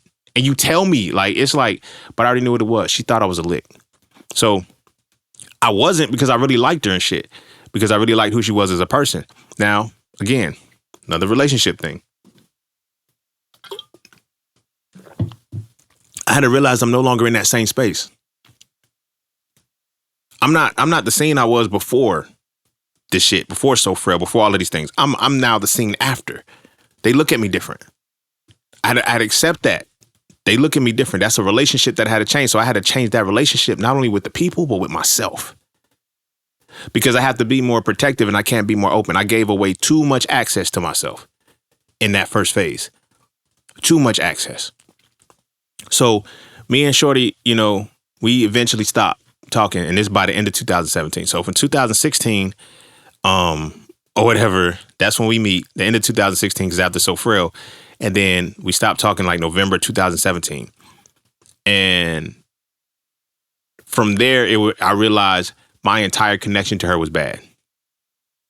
When I say the entire connection was bad, the entire connection was bad. Like, every time I would try to link up and go chill with her and shit, something would come up that wouldn't let me go. I said, this divine ordinance right here, baby.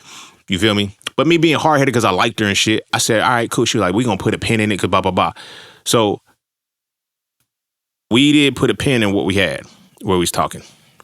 So this is the end of 2017. I published Hitting It Raw, blah, blah, blah. I'm selling the shit. I'm moving into shit. And it's like, I feel the envy in her. And I don't realize that it's envy that I'm feeling. You feel me? Because she's playing it off. But I know that there's something there. And it's like, okay, bam, I'm moving on or whatever the case may be because you just talked. Nigga, you see me write 2 books. You see me write a book. You read my first book and you really think I said, I got shit that I got to do. By all means, go do what you do. We'll come back later. You feel me? Now, this is the end of 2017 when we first stopped. And I said, we'll come back later, blah, blah, blah. 2018 was an impactful year. I lost one of my homies.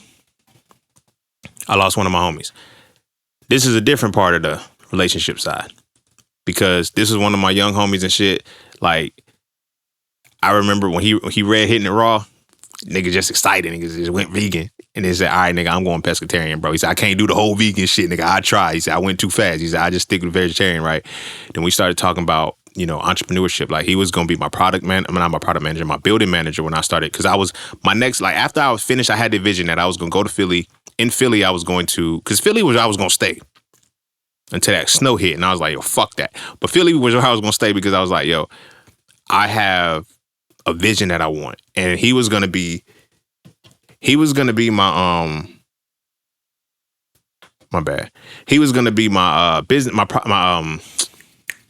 property manager, because he was already in that work. And I was like, I bet. So he was doing his LLCs. He was doing all the necessary things to work in the business, right? To have his entrepreneurship. He wanted to do his own thing, and then he got killed, bro. In July, bro. It fucked me up, bro. Because it's like, I'm pouring into him, right? It's like, he's not the only little homie that I got that, and again, they're not little homies in the sense that I'm sonning these niggas, bro, but it's like, they were just younger than me. My younger homies. And it's like, that shit, it sent a ripple through me. because that was a side of relationships I didn't prepare for. I can deal with shiesty bitches that I gotta cut off. I can deal with motherfuckers who don't believe in me. But I never had to deal with a motherfucker that just disappeared. And I don't mean disappearing in shit like he vanished. Like, no, he died, bro. He was killed. Like, I didn't have a conversation with him. I didn't have a moment where I could say, okay, nigga, like, I ain't gonna talk to you no more ever again after this. Like, no, I didn't have that moment. I didn't have none of that. That was a relationship that relationship cost. It cost a lot because it sent me into a space of distraction. Not only was I already trying to move out of spite, now I'm trying to distract myself. Chaos hit right after that. It took me a long time to recover from that. That's why So Frail 2 is dedicated to him. So Frail 2 is dedicated to him. That was a relationship that I developed that was like, those are my niggas, bro. Like, my homies, and when I lived in Philly, the people that I work with and shit, that like, they was my homies, bro. Like, they came to my crib. Like, we chilled outside of fucking work and shit. Like, that was my homies, bro. That was my family in Philly in that moment. And then when I lost him and shit, it fucked me up. It made me spiral. I didn't even know that I was spiraling because I just went into a hustle, a deeper hustle. I was Ubering damn near 17 hours a day, still trying to trade. Like, it was so much, and I hadn't even got into trading yet.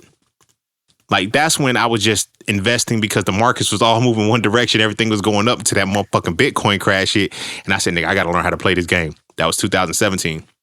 That was 2018-ish. So he dies. I finally learned how, and I start actually studying that. And then I was like, all right, boo, in this process, I said, I'm going to go back to North Carolina. I'm going to go back to North Carolina while I guess, grieve. And then I get here and I get back to North Carolina. And my thing is, okay, I'm going to teach everybody what I learned. You feel me? Because I got people saying, oh, I want to write a book too. All right, cool. I'll put you on to do this, that, and the third. All right. I got motherfuckers like, yo, I want to start a clothing line. All right, bet. I'll show you what to do and I'll put you on.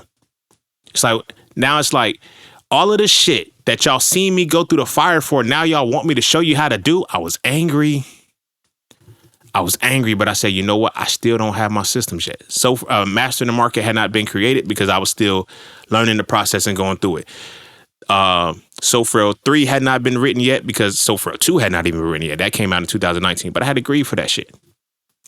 My homie died in July. August, I left Philly. I had to. Like, my lease was up in my apartment, and I'm like, do I really want to stay here? And that fucked me up because, let me tell you. So that May, they was like, are you going to renew? And I was like, yeah, I'm going to renew. So I was like, fuck it.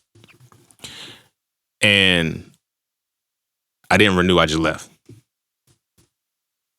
Shit, nigga. That was a broken lease. I'm like, nigga, I didn't even go through the first month. My shit was up in July. You know, you signed the lease for the next year. Oh, okay. All right, nigga, take that shit. Nigga, take that. But I go back home to North Carolina. I got to deal with that shit. So at this point, I'm like, I just can't keep hustling. But at the same time, I got to finish all the things that I got to finish.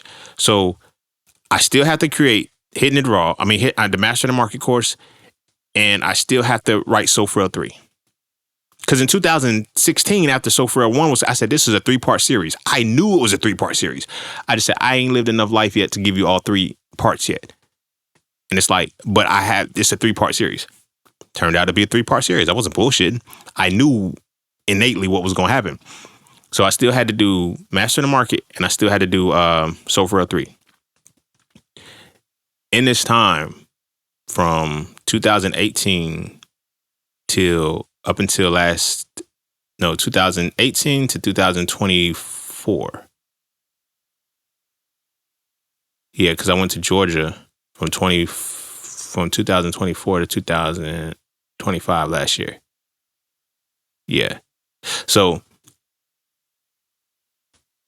that time, I'm grieving my homeboy's death. I'm still having to build my entrepreneurship because shit don't stop. So I'm still doing chatting with scene sessions. I'm doing all of this other shit. Then I meet another person. Well, I meet 2 people. The first person that I meet I regret not being ready for her. I really do. I really do. This was the first time in my life that a woman ever had patience with me. I'm used to women running out of patience before my time aligns to what it is. So I was always, but she was willing to wait. She was willing, like, and she was like, every new thing that came out, she would be like, okay, so what are you doing here? She was there when I was building my websites. Because once I left Philly and shit, I ain't had no website. I ain't had none of it. Like, I had to build all that shit from scratch. I didn't know how to make a funnel. So from 2018 to 2024, these were the things that I was doing. I was learning how to build my website from scratch, how to connect pixels to Facebook to tracking and all of that shit. I was learning all of these different skills. I ain't gonna go too heavy into that because those things are gonna be an episode in its own. But I was learning all of this shit on how to actually lock this shit down so I can do this 100% effectively. So I had to build all of my websites, for 5 different landing pages. Because my logic was, all right, now I got 5 different Instagram pages. No, nigga, just have a 5 landing. Like, I started to simplify shit. You create your landing page one time and you have them multiple times. So it's like, I don't need all these Instagram pages. I just need this and I have the content. So then I had the YouTube channel. I had to do the videos for hitting it raw. I had to do the videos for everything. There was so much that I had to do that I realized that I never knew that I needed to do.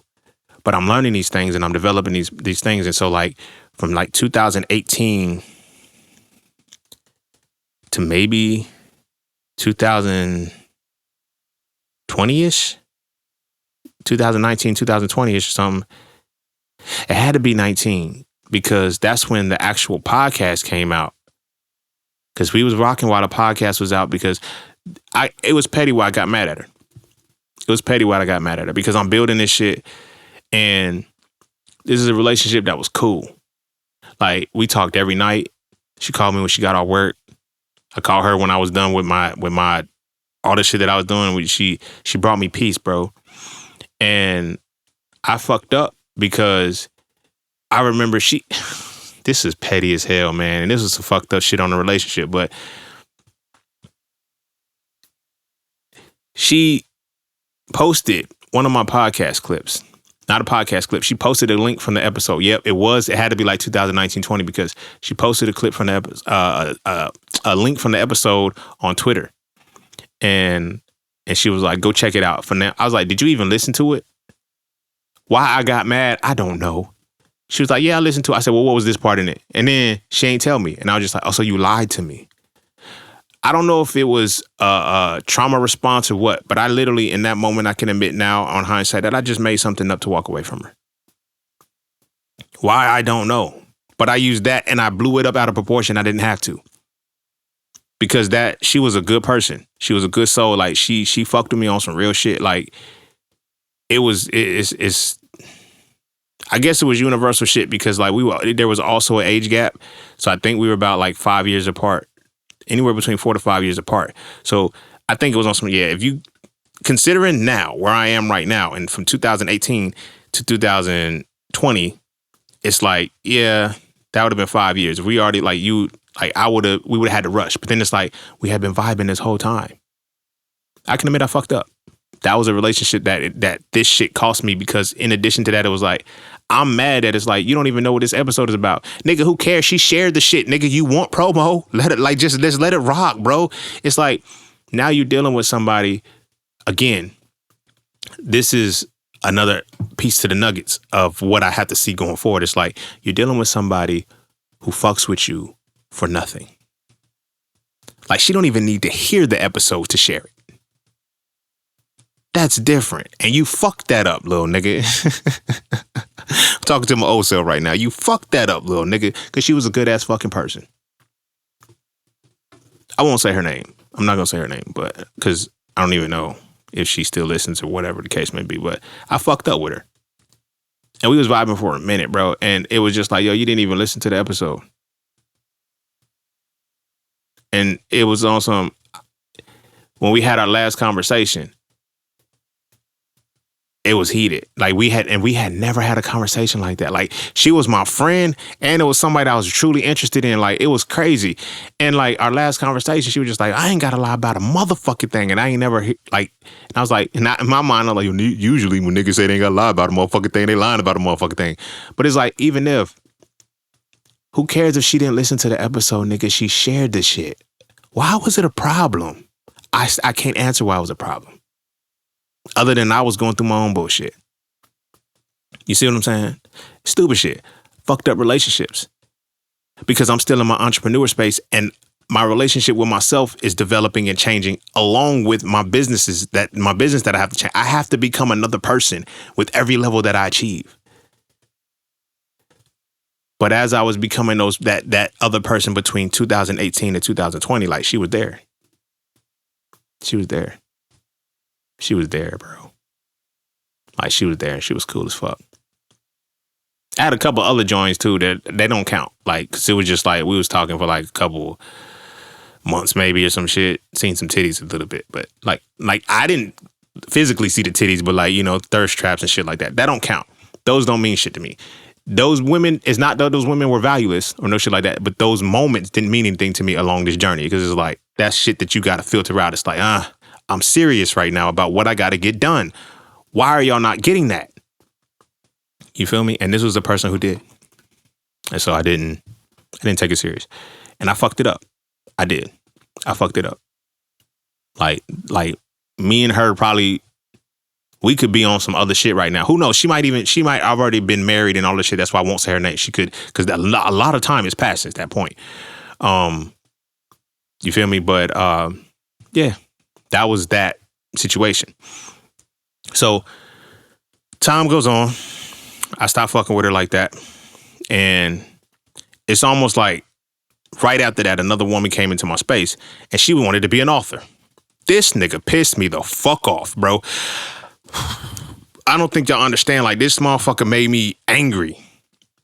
And I didn't talk to another woman again for like a year and a half after this person because it's like, she tells me we were bartering information. She worked with this company that I was using my website for emails and all of that shit when I was on my email marketing tip, learning how to do that.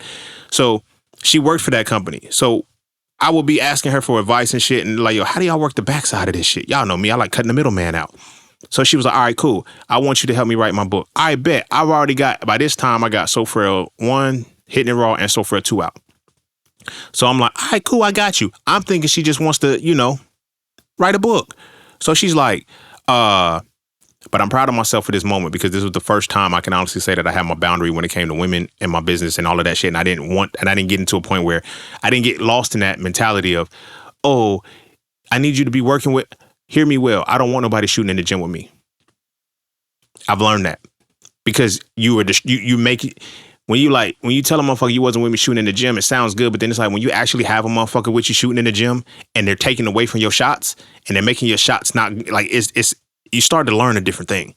So learning this backside of email marketing and learning how to connect websites and email flows and all of this shit. I'm learning this shit and she works for the company. So I'm like, yo, you can teach me. She don't really know this shit, but she doesn't even want to admit that she don't know it because she just acting like she stays one step ahead of me by asking one of her coworkers. I'm like, nigga, the fuck? So anyway, she starts writing a book and she's like, I want you to help me write my book or whatever the case may be, my publisher or whatever. So we would literally have meetups between 4 to 6 every fucking day or every like Tuesday and Thursday or some shit. I would set out time to talk to her for this shit.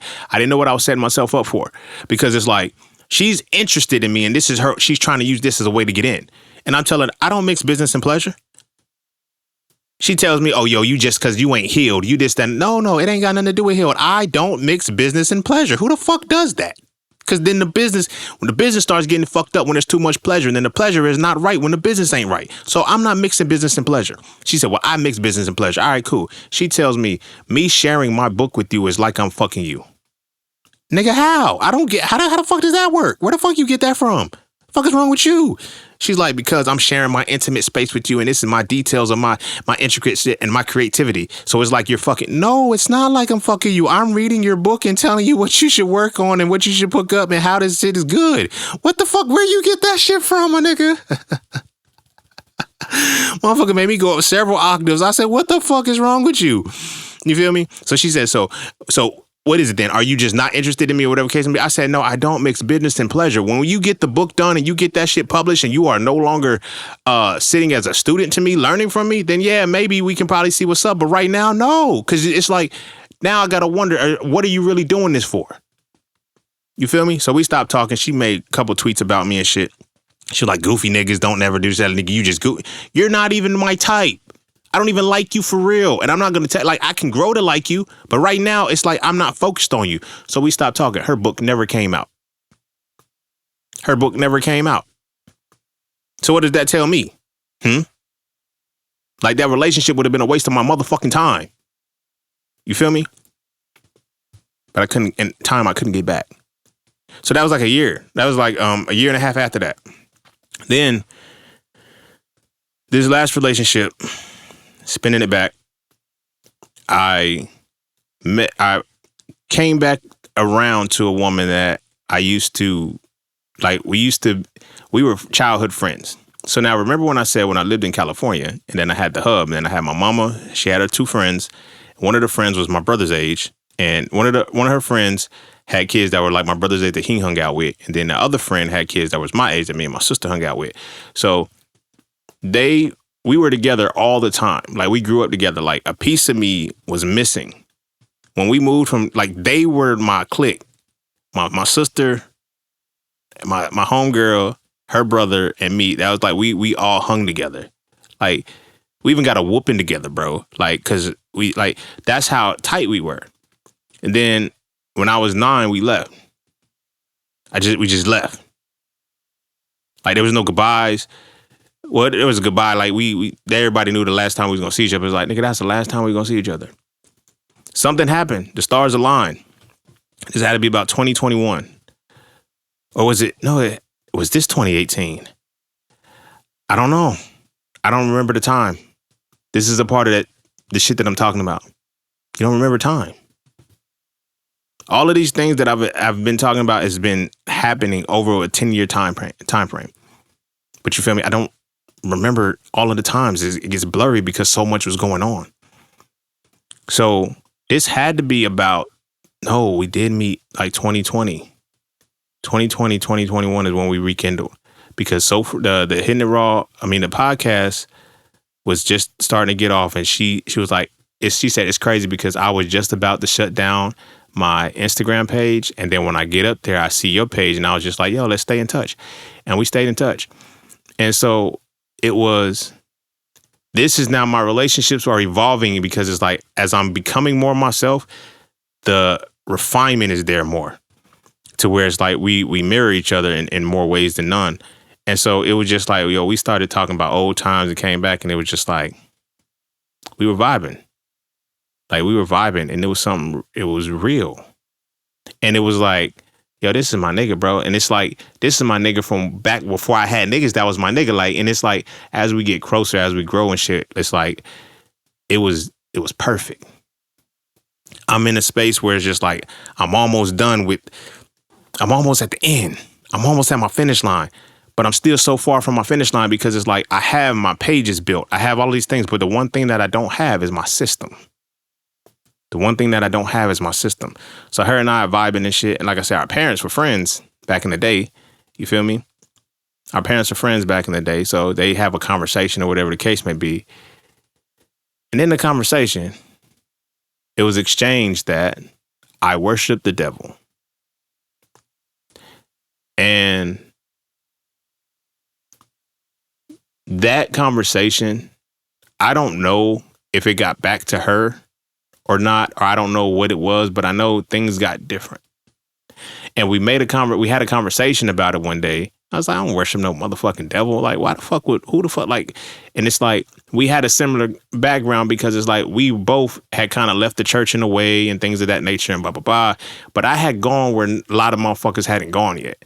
And she would listen to my podcast. I don't know if she still listens to this day, but if she does, hopefully this reaches her. But in those times, it was like, I was looking at, you know what? I feel like that's why it didn't work.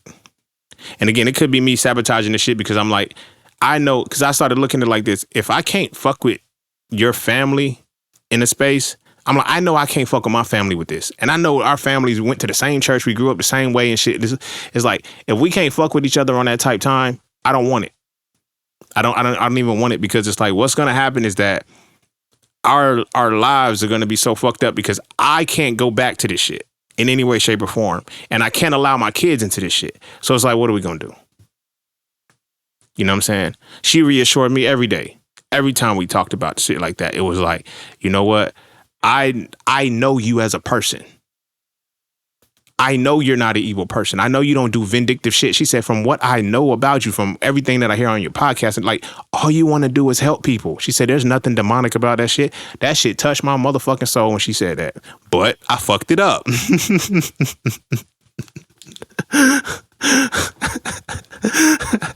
I fucked it up because I still wasn't ready and I still wasn't done. So again, another situation where I feel like on some self-sabotage shit, justifiable self-sabotage, I made it something very simple why I stopped fucking with her.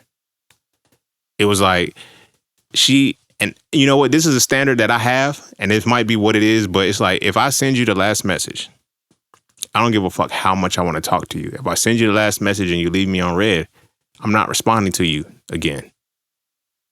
Like, you see it. We had a conversation and got left on red, and we didn't talk for a couple months. And then when we finally did, she let me know that something had happened with one of her friends. I think one of her friends had transitioned or some shit. It was something, or whatever. It was something serious that it was just like, damn, nigga, you over here being stubborn, and she's actually going through shit over a message not being read. Like, the fuck. But open the door again, and it's like, but at the same time, it's like, I gotta stand on my boundary, bro.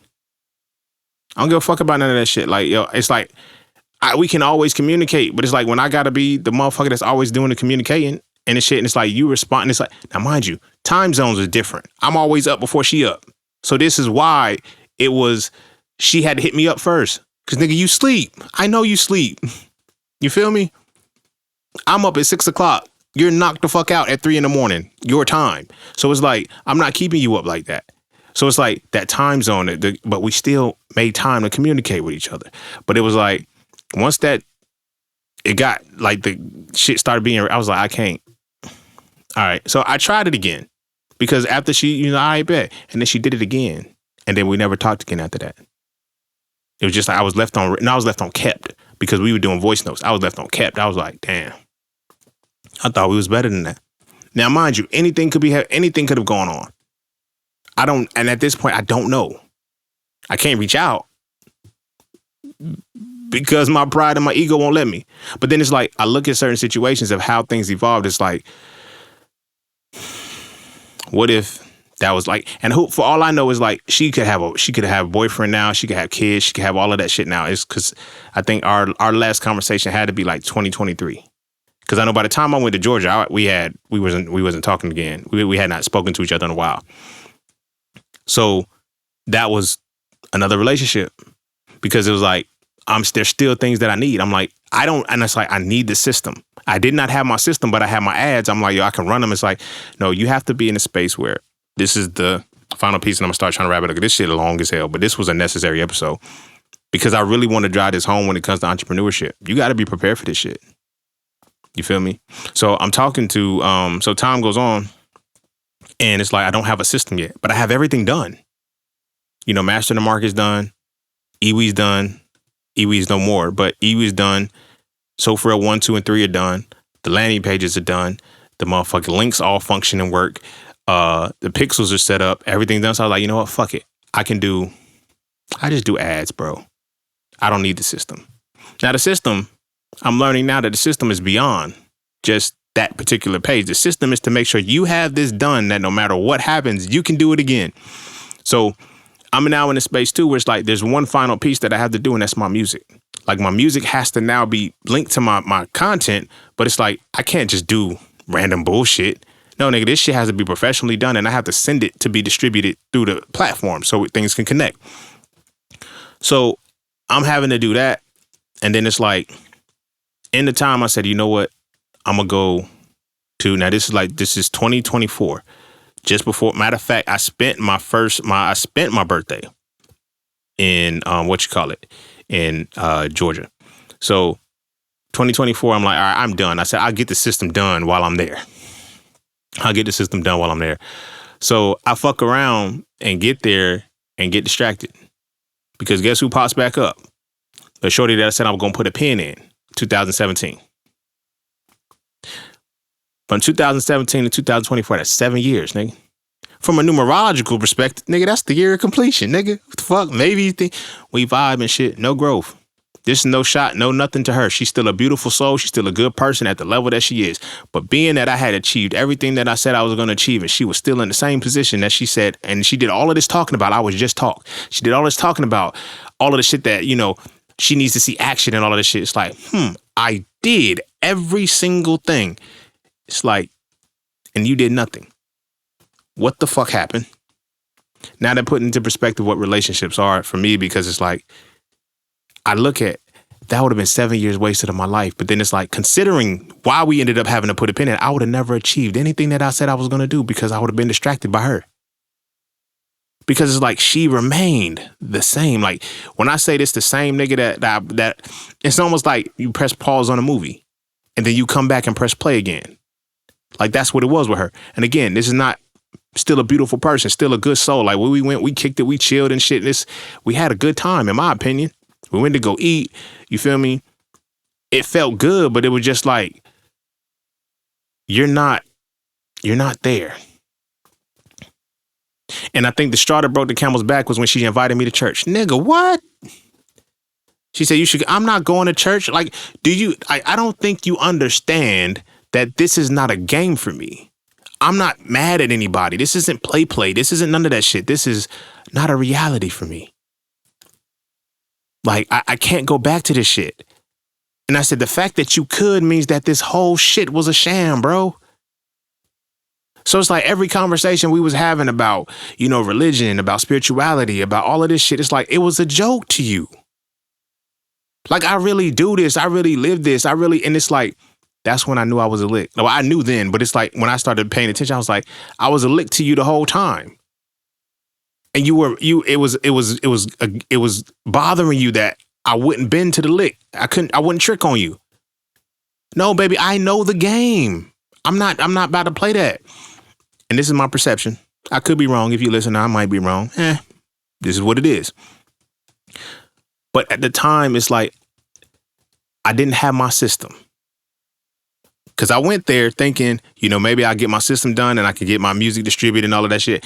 I had my music, I had some songs distributed, but it was like, for the most part, I didn't have my system, which is what I got now. It's the final pieces of my system. And I was like, I figured it out there. Got fucking distracted. You feel me? Me and her, we're vibing. We're talking. You feel me? And I can admit this too. There was another woman that was my friend. Now, I wasn't trying to pursue her like that, but it was just like, it was a relationship. But then I realized we developed a relationship because we became friends because she used to book chat with scene sessions. And it's like, you talk to a motherfucker long enough, eventually it's like, I feel some kind of friendship there. And so we were having a conversation and then it was like, that's that.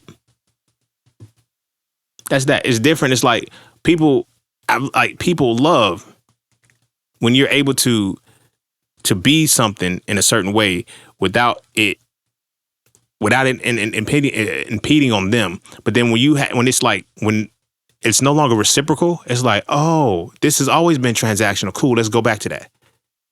Let's keep it at that. You feel me? So these two women were there at the same time. Again, I still didn't have my system because I'm trying to meet motherfuckers and shit. I'm like, yo, I want to be outside, nigga. Source was like, yo, nigga, you still ain't do your systems yet. So you think you're going to be outside, nigga. We're going to sit your ass down until you get the system done, right? Still, I'm thinking I'm still able to post, still able to make what I need to make. Then my page got shut down. That was the final shutdown of the relationships. Because I had built community, I had built the relationships around this particular page, and it was like, now I got to start it over. I felt it coming, though. I ain't even gonna hold you. I felt it coming because I was like, nigga, all right, all of this time. No, I'm gonna say that part. But it's like, I felt it coming because I'm like, yo, something's gonna happen to my page because I talk too much shit. From COVID, all of that shit is like, these niggas had my shit shadow banned from 2020 to 2023. My shit was shadow banned. It's crazy shit. So I'm like, nigga, what the fuck did I do? So I tried to go back and delete. I had like 15,000 posts that I was trying to go back and delete. And I was trying to do that over the years to see what the fuck the post was, and I couldn't find it. And I ended up deleting everything. And then it got to a point where I forgot what it was that I posted. The next thing I know, my page was shut down. And I was like, I have no Instagram page. And I built all of this shit to work within the system of Instagram. And I was angry at myself first because I was like, damn, I spent all of this time building this fucking page. Now, mind you, this is from 2000. Now, mind you, now we're running it back 2015 to 2017. 2015, 16 up until 2024. Yeah, end of 24. Because it took me all of 25 to go ahead and get the system done. But the end of 24, up to the end of 24. So almost, what's that? 2017 to 2024, 7 years? 8 years, some around there, 7. It took me 7 years to build all of that shit. Create the links, create the pages, all of that shit, and it's gone. It's gone. I'm angry. I'm angry at myself though. But the anger comes from the relationship with myself because I had to deal with the final piece of what it was going to be to be an entrepreneur, and I was transitioning into the systems. I still had that hustler's mentality. I still had that. It's like, as long as I got this, it's like, no, you don't have the system that if something happens again, you can start this back up no matter what. I didn't have that system. And like I said, luckily I was able to reach out to the people and, say, hey, y'all, if my page gets shut down, yo, follow me here. And some people came over. And I realized those are the people who can see me when I'm invisible. Because I didn't show my face on Instagram. I didn't show none of that shit. But somehow I was still maintaining streams on my podcast. My podcast is still getting shared, different things like that. And it's like, I had got so used to that happening that I realized I wasn't doing it myself. I was relying on them. When the page got shut down, it's like, how you gonna get this back? Nigga, what? I don't know, nigga. I don't know how the fuck I'm gonna get 7,500 followers, nigga. It took me 10 years to get these niggas, bro. Like, what the fuck am I supposed to do now? And it's like, had you have had a system, none of this would be a problem. That was the final relationship was the relationship with myself. And it taught me that the reason why all of the other relationships failed, because not only did they fail, I wasn't ready for them and they weren't supposed to happen because I had not reached the full the pinnacle of the relationship I was supposed to have with myself as an entrepreneur first. If I would have known about having systems a long time ago, because it's like I'm cutting corners, because it's like I'm trying to not necessarily cheat the game, but I'm trying to say, okay, I'll just run ads. Okay, how you gonna do that? You feel me? Now you have to constantly build off of a cold audience, nigga. That don't work. Like, how do you make it work that way? Then I mastered the ads platform, and then now I'm able to do it. So it's like, once that page got shut down, and it was like, it sent me back. It's like, if I'm starting a new page, and I'm like, if this page gets shut down again, what will I do? I need to have a system in place that if this page shuts the fuck down, I can do it again. I can just start from scratch and not miss a beat. That's where the music came in. That's where the different things came in to connect it, because I was like, all of these things have to happen. I knew to do them, but I just kept putting it off. That was one of the relationships that I had with me, is the relationship with myself with procrastination. Because that's one of the things that really built all of this. And I'm gonna say this, I'm gonna start wrapping up.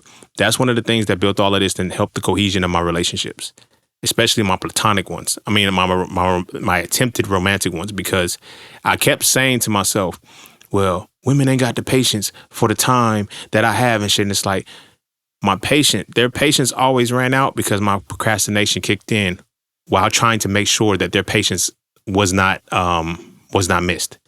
So it was a double-edged sword for me, because it was like I would take away from my shit and delay my shit to make sure I'm giving you the attention to fuck with me and shit. And it's like, while it's taken away from me, you're thinking that I'm giving up on the shit that I'm doing. And I've seen it repetitively across the board. For the relationship that I was like, I was viewing that and I was like, my procrastination. And it's not like I'm intentionally saying, I'm going to do this later. It's like I'm taking my focus off of that to focus on you. And that should never be the case. I should be able to focus on you without having to take from that.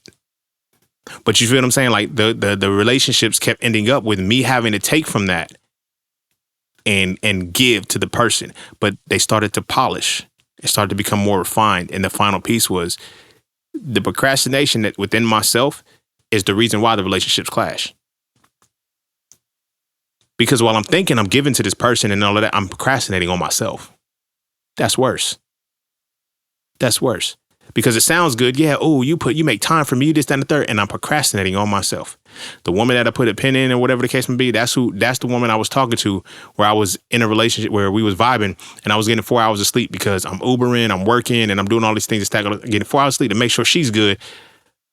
But at the same time, it's taken away from me. And so when she's telling me, oh, you're all talk, I don't see any action happen. You see me, you read my first book, you see me write my second one, and you think it's all talk?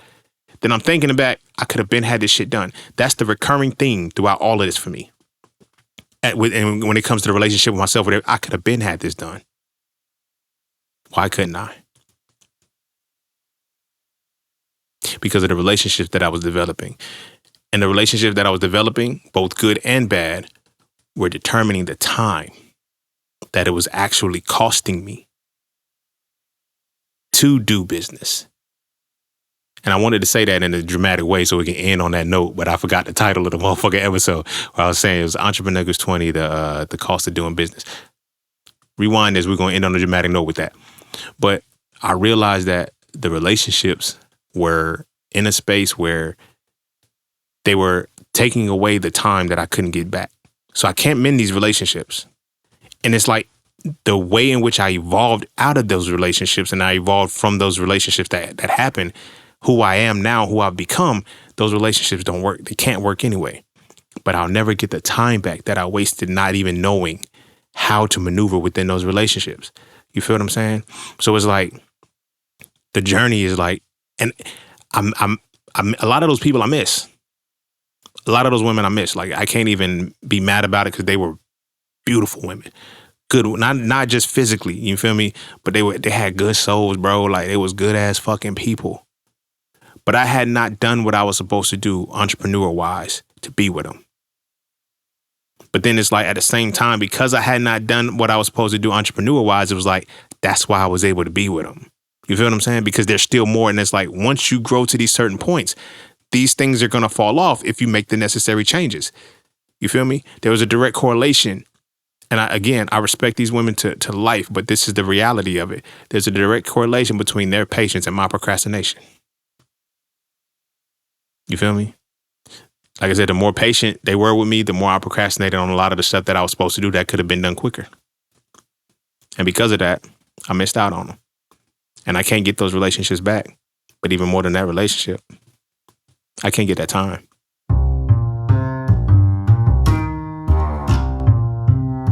And don't forget to check out Paula Cafe Clothing, formerly Just Scenes merch. Get all of your intricate designs crafted specifically for the melanated being to develop a positive imagery within self and to have a little bit of fun in the process. From the peace, love, knowledge, and freedom to the dead horses and water designs, all of the styles are crafted for the imagery to make you feel as you're supposed to feel. Because as I always say, the best way to fit in is to stand out. And what better way to stand out than with your exclusive styles from Paula Cafe Clothing. All right. I'm going to go ahead and end it there. Yeah, man, that's EntrepreNEGUS. Paying the cost of doing business. The cost of doing business, bro. Like, I didn't want this to be like an emotional shit or no shit like that, but there's a lot of, I can't get those relationships back. And now that it's like, you follow me on social media and shit, like you see my post, like there's a system now. Like, I was just talking to one of my travelers. She was hitting me up. She said, "Yo, like, I don't know what it is that you got going on, but like your system is flawless." Like she said, I seen something that I noticed. Like she said, your consistency is. I was like, cause it's a system now. I don't have to think about it. I don't have to worry about whose content do I have to borrow from. It's like, no, I created my system so polished now that it works like I need it to work. You feel me? I like that strategy. You got to pay for that.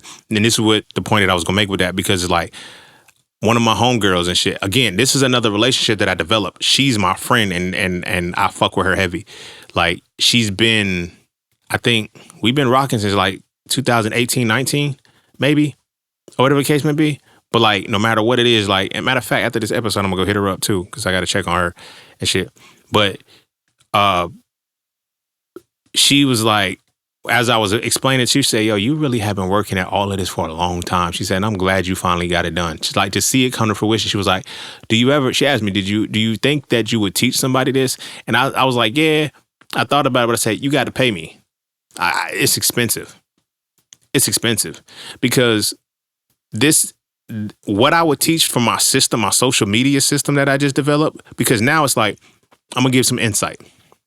So I currently have, at the time of this recording, 194 followers, right? At 194 followers, I reach 20,000 people a month in a 30-day time pocket. I reach about 1,500 to 2,000 people a day with 194 followers. I flipped the algorithm on its head. Motherfuckers, the average account is only going to, like, I studied the mechanics.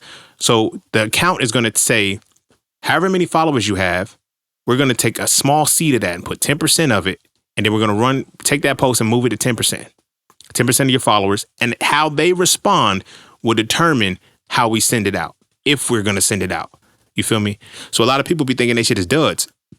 Nah, the algorithm works like this.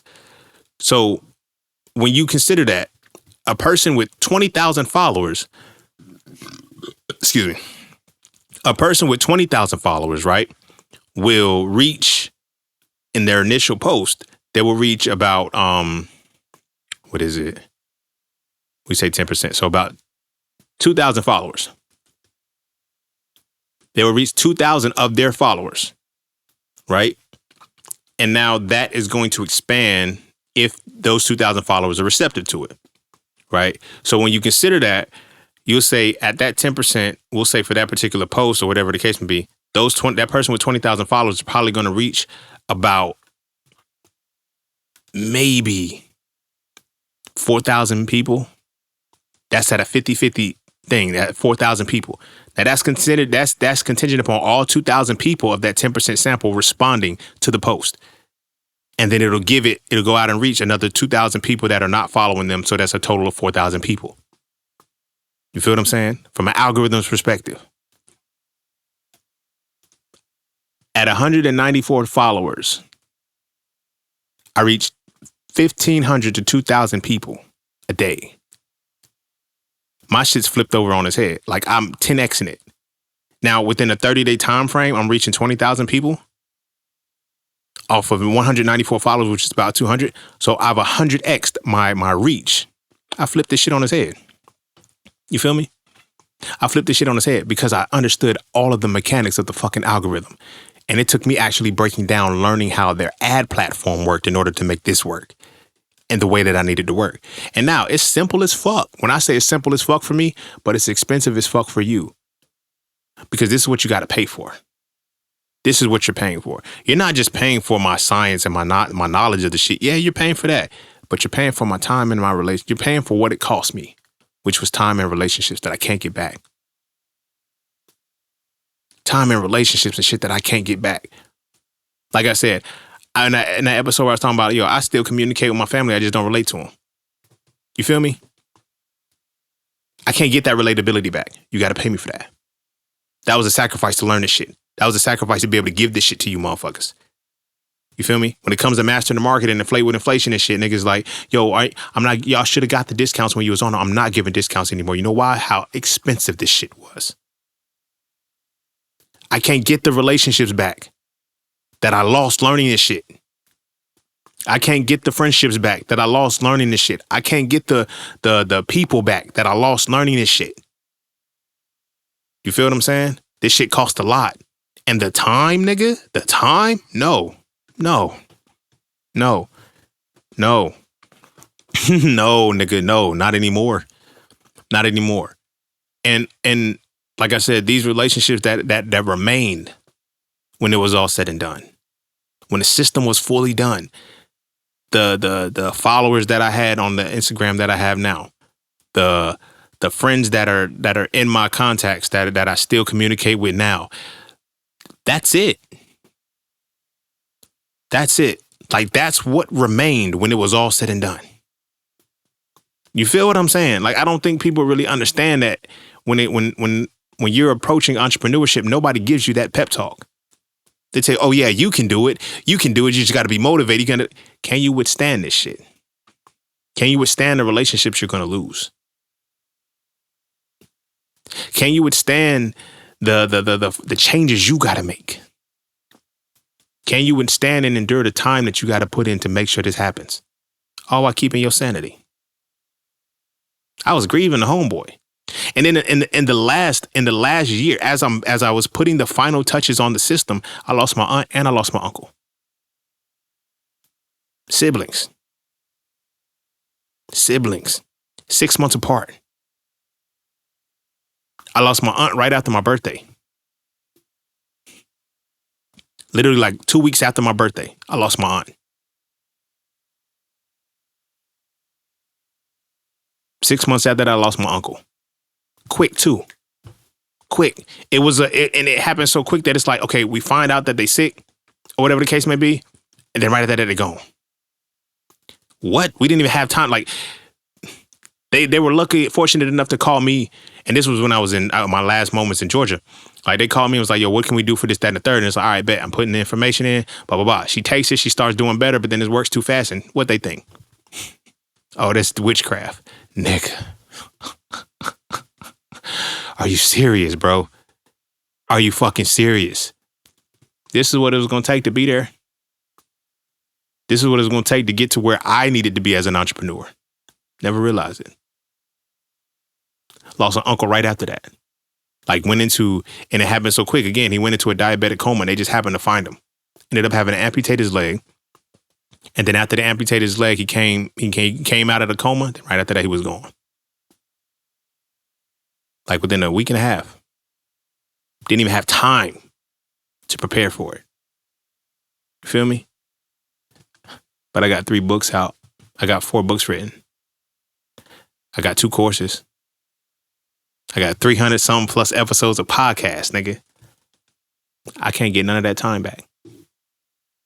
I can't get none of that time back. I can't get none of them relationships back, because my relationships could have been strong enough. I probably would have been able to help them. I probably would have been able to get them transition correctly and shit. I didn't have the time, because my time was making sure that I put everything into this entrepreneurship so I can have it automatic and I can have, you know what I'm saying? I can be in a space where I can just do this myself and all of this shit. And what fucked me up and why the system was so important for me to get done in this last year was because if the system was done before I even left to Georgia, I would have been in a position to go straight back to where my aunt was and actually sit with her, spend some time with her, go through the process with her and get her back in shape, get her back there. I had to do it from a distance and I couldn't even be hands on because I was able to do it with my sister. You feel me? I actually put her on the alkaline plant-based diet and we actually sat there. I sat with her, showed her how to prep everything and everything like that. And she got pregnant. So I can't, in my mind, I can't fathom that it can't be done, that I can't reverse the shit because I did it, nigga. Like, I did it. This is not me being hype or, trying to, no, I did it. And my niece is the proof. That's why I mentioned at the beginning that she is the same age as Sofarel. She's the proof. You know what I'm saying? So I know that I can do it, but then it's like, because I didn't do it, I lost all that time. I lost that time and I lost those relationships. And now having to rebuild the relationships as who I am as the complete entrepreneur now is different. It's different. Because it's like you low-key got to still harbor that shit. Like, y'all niggas, I remember y'all niggas said I couldn't do it. You niggas said I wouldn't do it. I remember. You feel me? Oh, nigga, I knew it was going to take a lot of time. But what I've done in 10 years is now setting up for the next 100.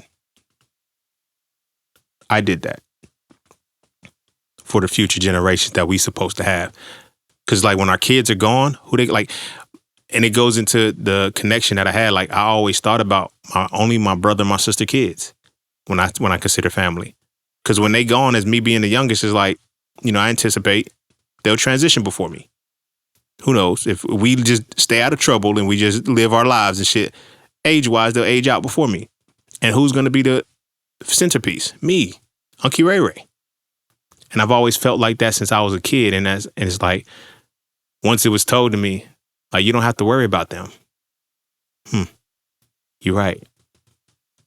But it helped shape my relationship. So now that I have everything where I need it to be, system-wise, this has evolved me to be able to see that this episode needed to be done and needed to be said, because there's a lot of people who get into entrepreneurship and they get into it for the money.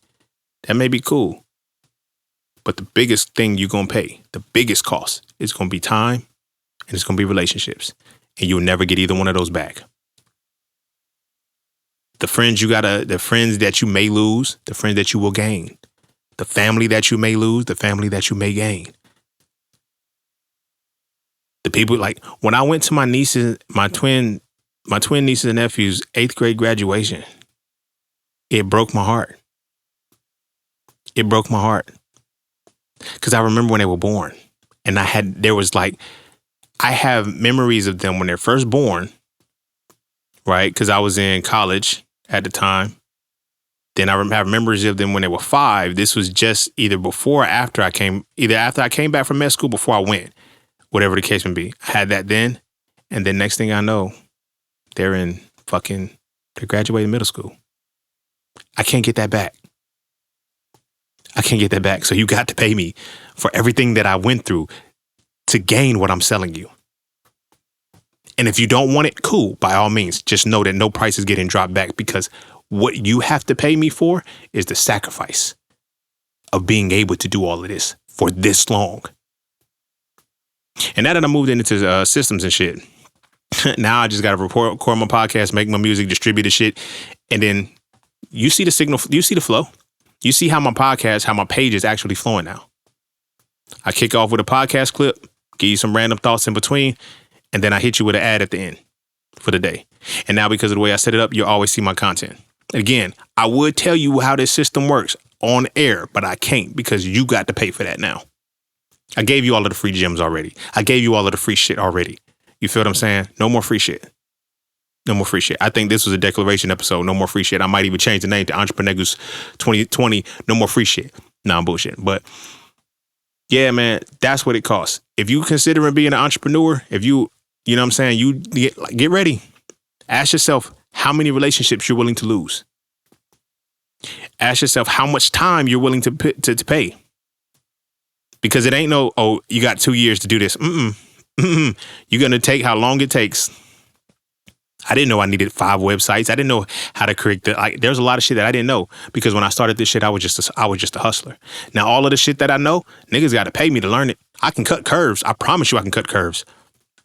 I'm so fluid with this shit. I can get you where you need to be in a year's time.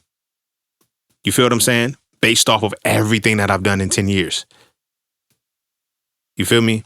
And I did that because it's like, if I go ahead and go through this fire, because now I'm going to say this and I'm going to really wrap it up. If I go ahead and go through this fire, when I'm gone, I won't have to worry about my kids, grandkids asking or saying, he didn't leave us anything.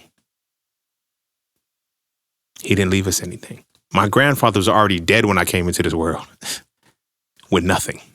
You know what I'm saying? Like, it's somebody got to be the one to stop it.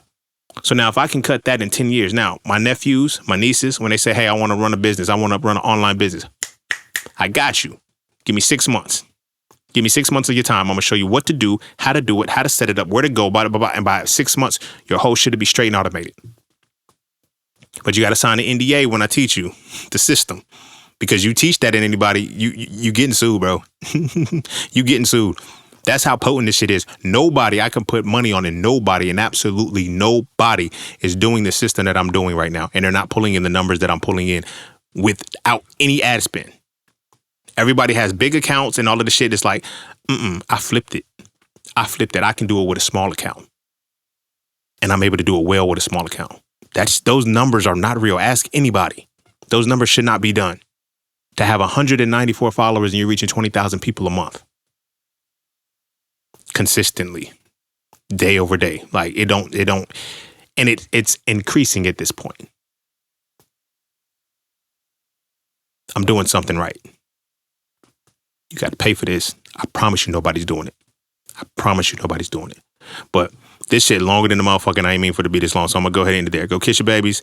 Make sure they eat their vegetables. And our kids, if you know that your child wants to be an entrepreneur, from the other perspective, just prepare them for what it's going to take. It's a journey. It's not a job. It's a journey of transformation. You feel me? Anybody, like, you don't get the $1 million till you become the millionaire. And you have to become the millionaire first, which means there's things you got to learn, the systems and shit you got to put in place. I didn't just say that I'm a millionaire. Don't believe that yet. I'm not a millionaire yet. But this is the time going forward in which I become it. I promise you. I don't have anything else to do except the easy part because the system is done. If my page got shut down right fucking now, I'm systemized enough to say, bet, let's start up another one. Bang, bang, bang. Here's how we go. And I'm up and running in 24 hours again. Like just that simple, which is something that I didn't have before the other one got shut down. I needed that loss. I needed that. I needed every L that I took because I learned after that. If you want your child to be an entrepreneur, if you want start teaching them this shit early. Teaching them this shit early and that let them know the biggest thing that you're going to pay when it comes to entrepreneurship is time and relationships. Are you willing to sacrifice those? Are you willing to pay the cost for what you're going to, for those pieces of currency? If that answer is no, I'm not trying to discourage you, but don't try to be an entrepreneur. And if that answer is yes, be prepared that there's no set destination on when you're going to learn the necessary skills that you're supposed to have and how long it's going to take for you to get the fucking lessons. Because the time and the relationships are going to intertwine in that. Some are going to propel you forward. Some are going to hold you back. How much time you're able to use determines all of that. Bars. But I'm going to go ahead and end it there because like I said, it's long. Go kiss your babies. Make sure they eat their vegetables. And I'm going to see y'all all on the next one. Peace, love, knowledge, and freedom. I'm out.